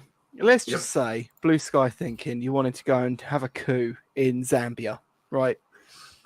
And you spot Harrier jump jets for sale, decommissioned for demilitarized, $3.5 million each. First off, is that value for money? Secondly, how hard would it be to rearm these things? Yes, A, it would be enormous value for money, and B, it'd be really easy to rearm them. Do you think so? Oh yeah. Like the Royal Navy has a load of Sea Harriers still sitting around, which I'm quite convinced they're keeping for a reason, given we have so few F-35Bs. Yeah, but as a civilian, you have to get hold of those armaments, which would be pretty difficult, I imagine. on the arms market, like if you were one of these big black market arms dealers, not really, not particularly. Although of course all of those have got state stuff going on, you know. Yeah, I mean, let's say you could you got some sort of deal going where you're allowed to operate out of, let's say, Madagascar while you are arm up. I suppose you could probably buy stuff with various links into Madagascar. Yeah, you could. How many men do you think you'd need though? What for Harrier jump jets and for ground forces? What, to take over somewhere like Zambia? Yeah. Oh, I think their army's only like 8,000 men. Yeah, their entire armed forces, actually. You wouldn't need a lot. I mean, probably 4,000 good soldiers. Like, you know, if you could get really good ex-British American soldiers, that sort of boots, maybe 4,000 blokes. If they were good, that would easily enough. See, I was just looking on a night shift where I was very bored, but now this idea is starting to come together. Yeah, I get what you're saying. So, yeah, but it wouldn't be as hard to do as people think it would by any means. Yeah. But yeah, I mean, about someone like Zambia, particularly, which has like not had any external threats for ages. So, like you say, their military is not very big, and it sure ain't going to be very good. Because there's no such thing as a good Black African army. The closest you're going to get is Nigeria, I think, and even they're not that great. But, you know. Yeah, I think when I checked, this was just like going off of information I could find on Wikipedia. I think they have like 8 planes in their air force. Yep, that sounds about right. And most of it is pretty crappy old stuff. Yep. So I thought, you know, like, surely 4 good Harriers could probably sweep the board of most of their air force. If you planned your raid properly, you could probably knock them all out on their airfield, because I bet they're on one airfield or 2 at the most. So yeah. Yeah.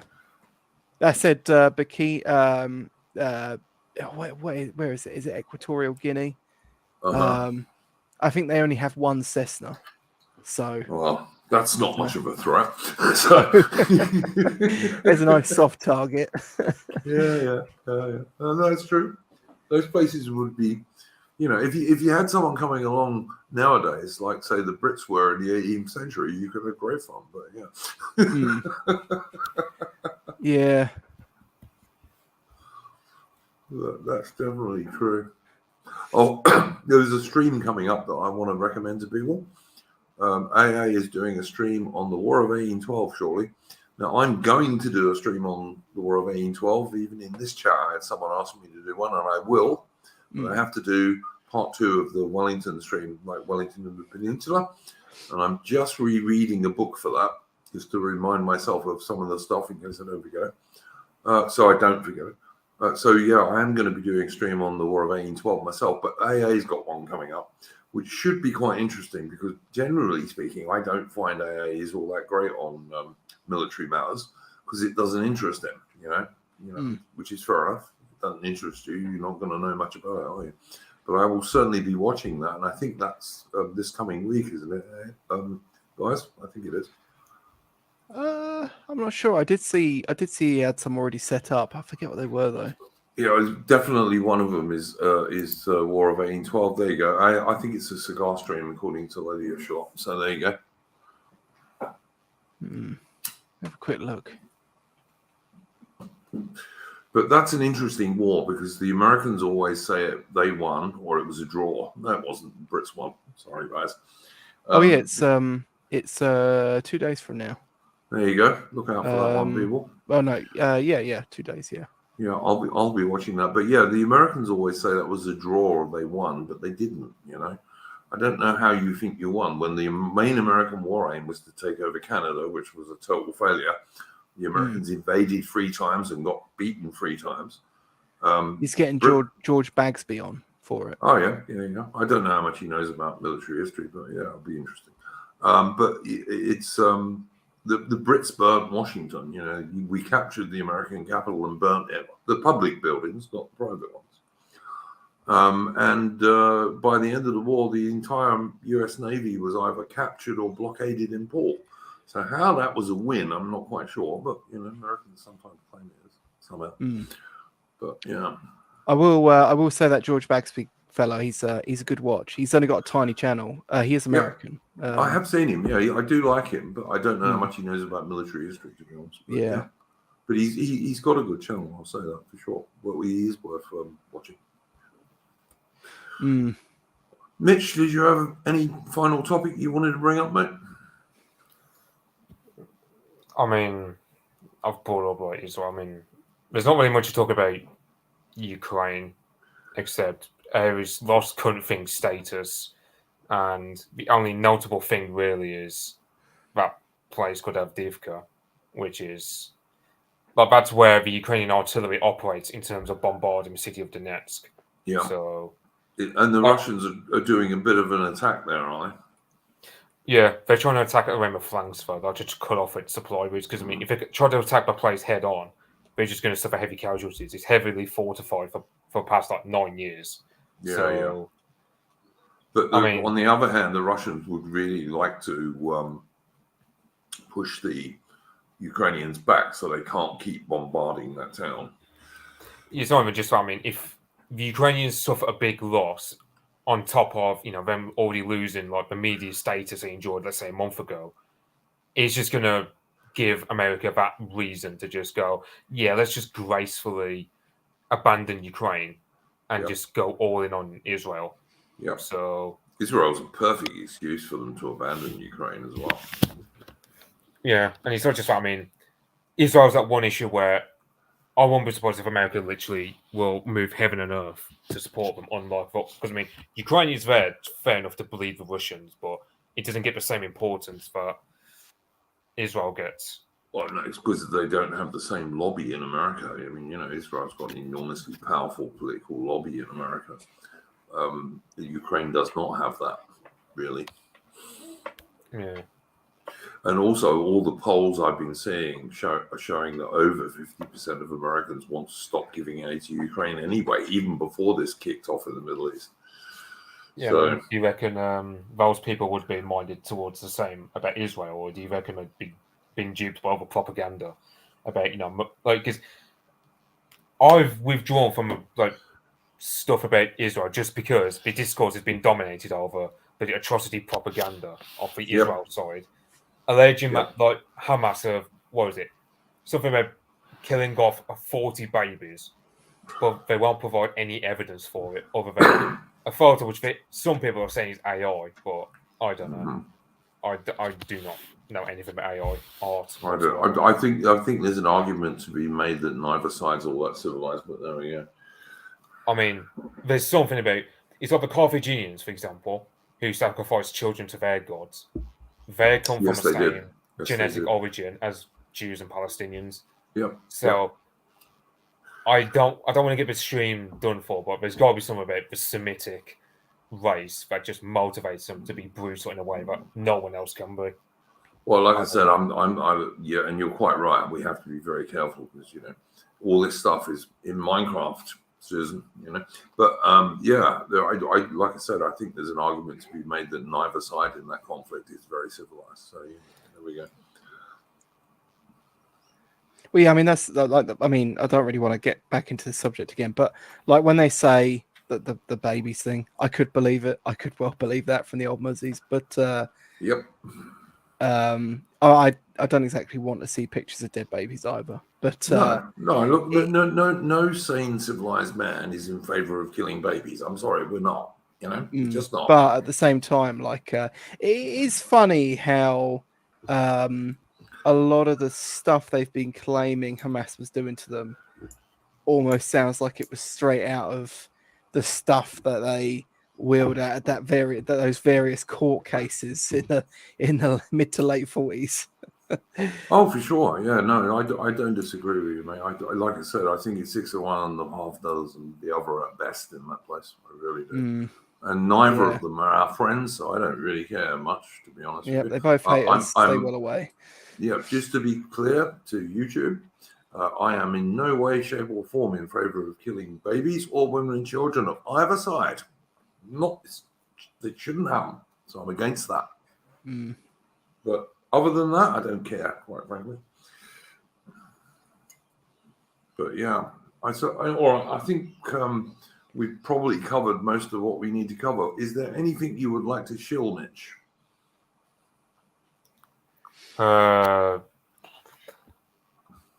Unless people want to follow my Twitter. All right. If you want to tell people what your Twitter's called, then people can follow you by all means. You do have a good one. I follow you.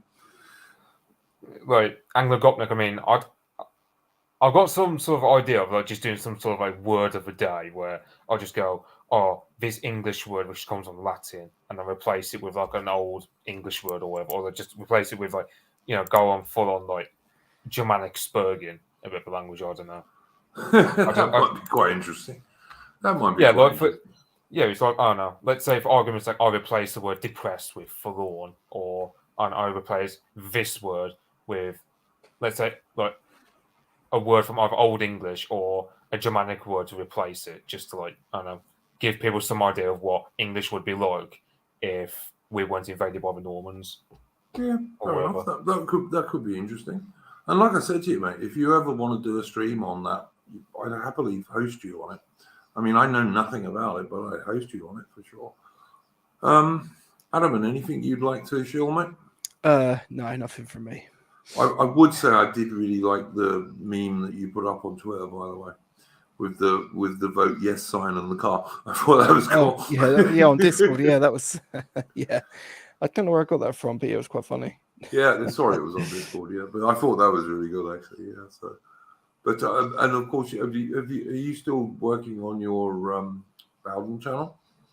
I haven't done, but I will do it at some point.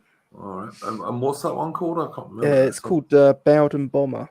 Bowden Bomber, that's all right. Yeah, do check out Bowden Bomber. Adam has got some good short videos on there. Worth checking out. All right, guys. Thank you very much to my guest this evening, Lady of Shalott, AI, Mitch and Altman. Really nice to have you on, guys, and always a pleasure to talk to you. Thank you to the chat. I will just quickly check that we don't have any super chats.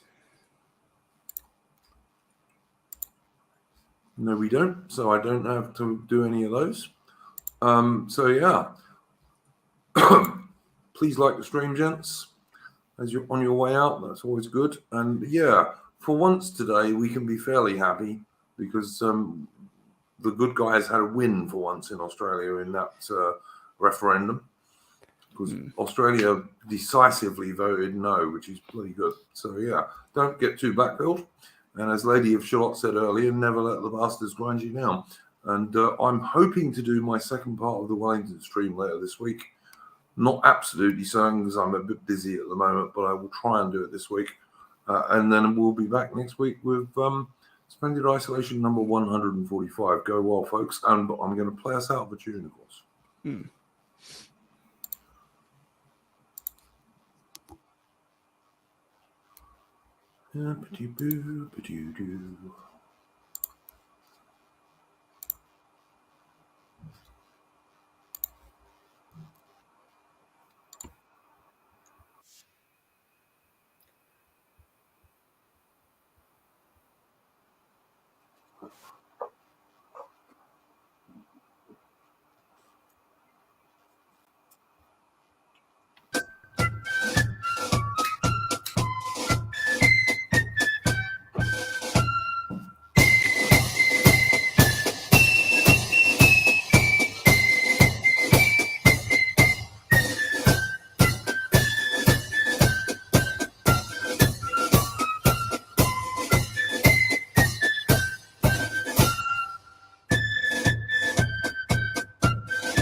All right, and that was, of course, Waltzing Matilda, played as a military march. And that's from the excellent channel Patriotic Archive. He's a member of my Discord and really good bloke. Please go and check his channel out if you like traditional music.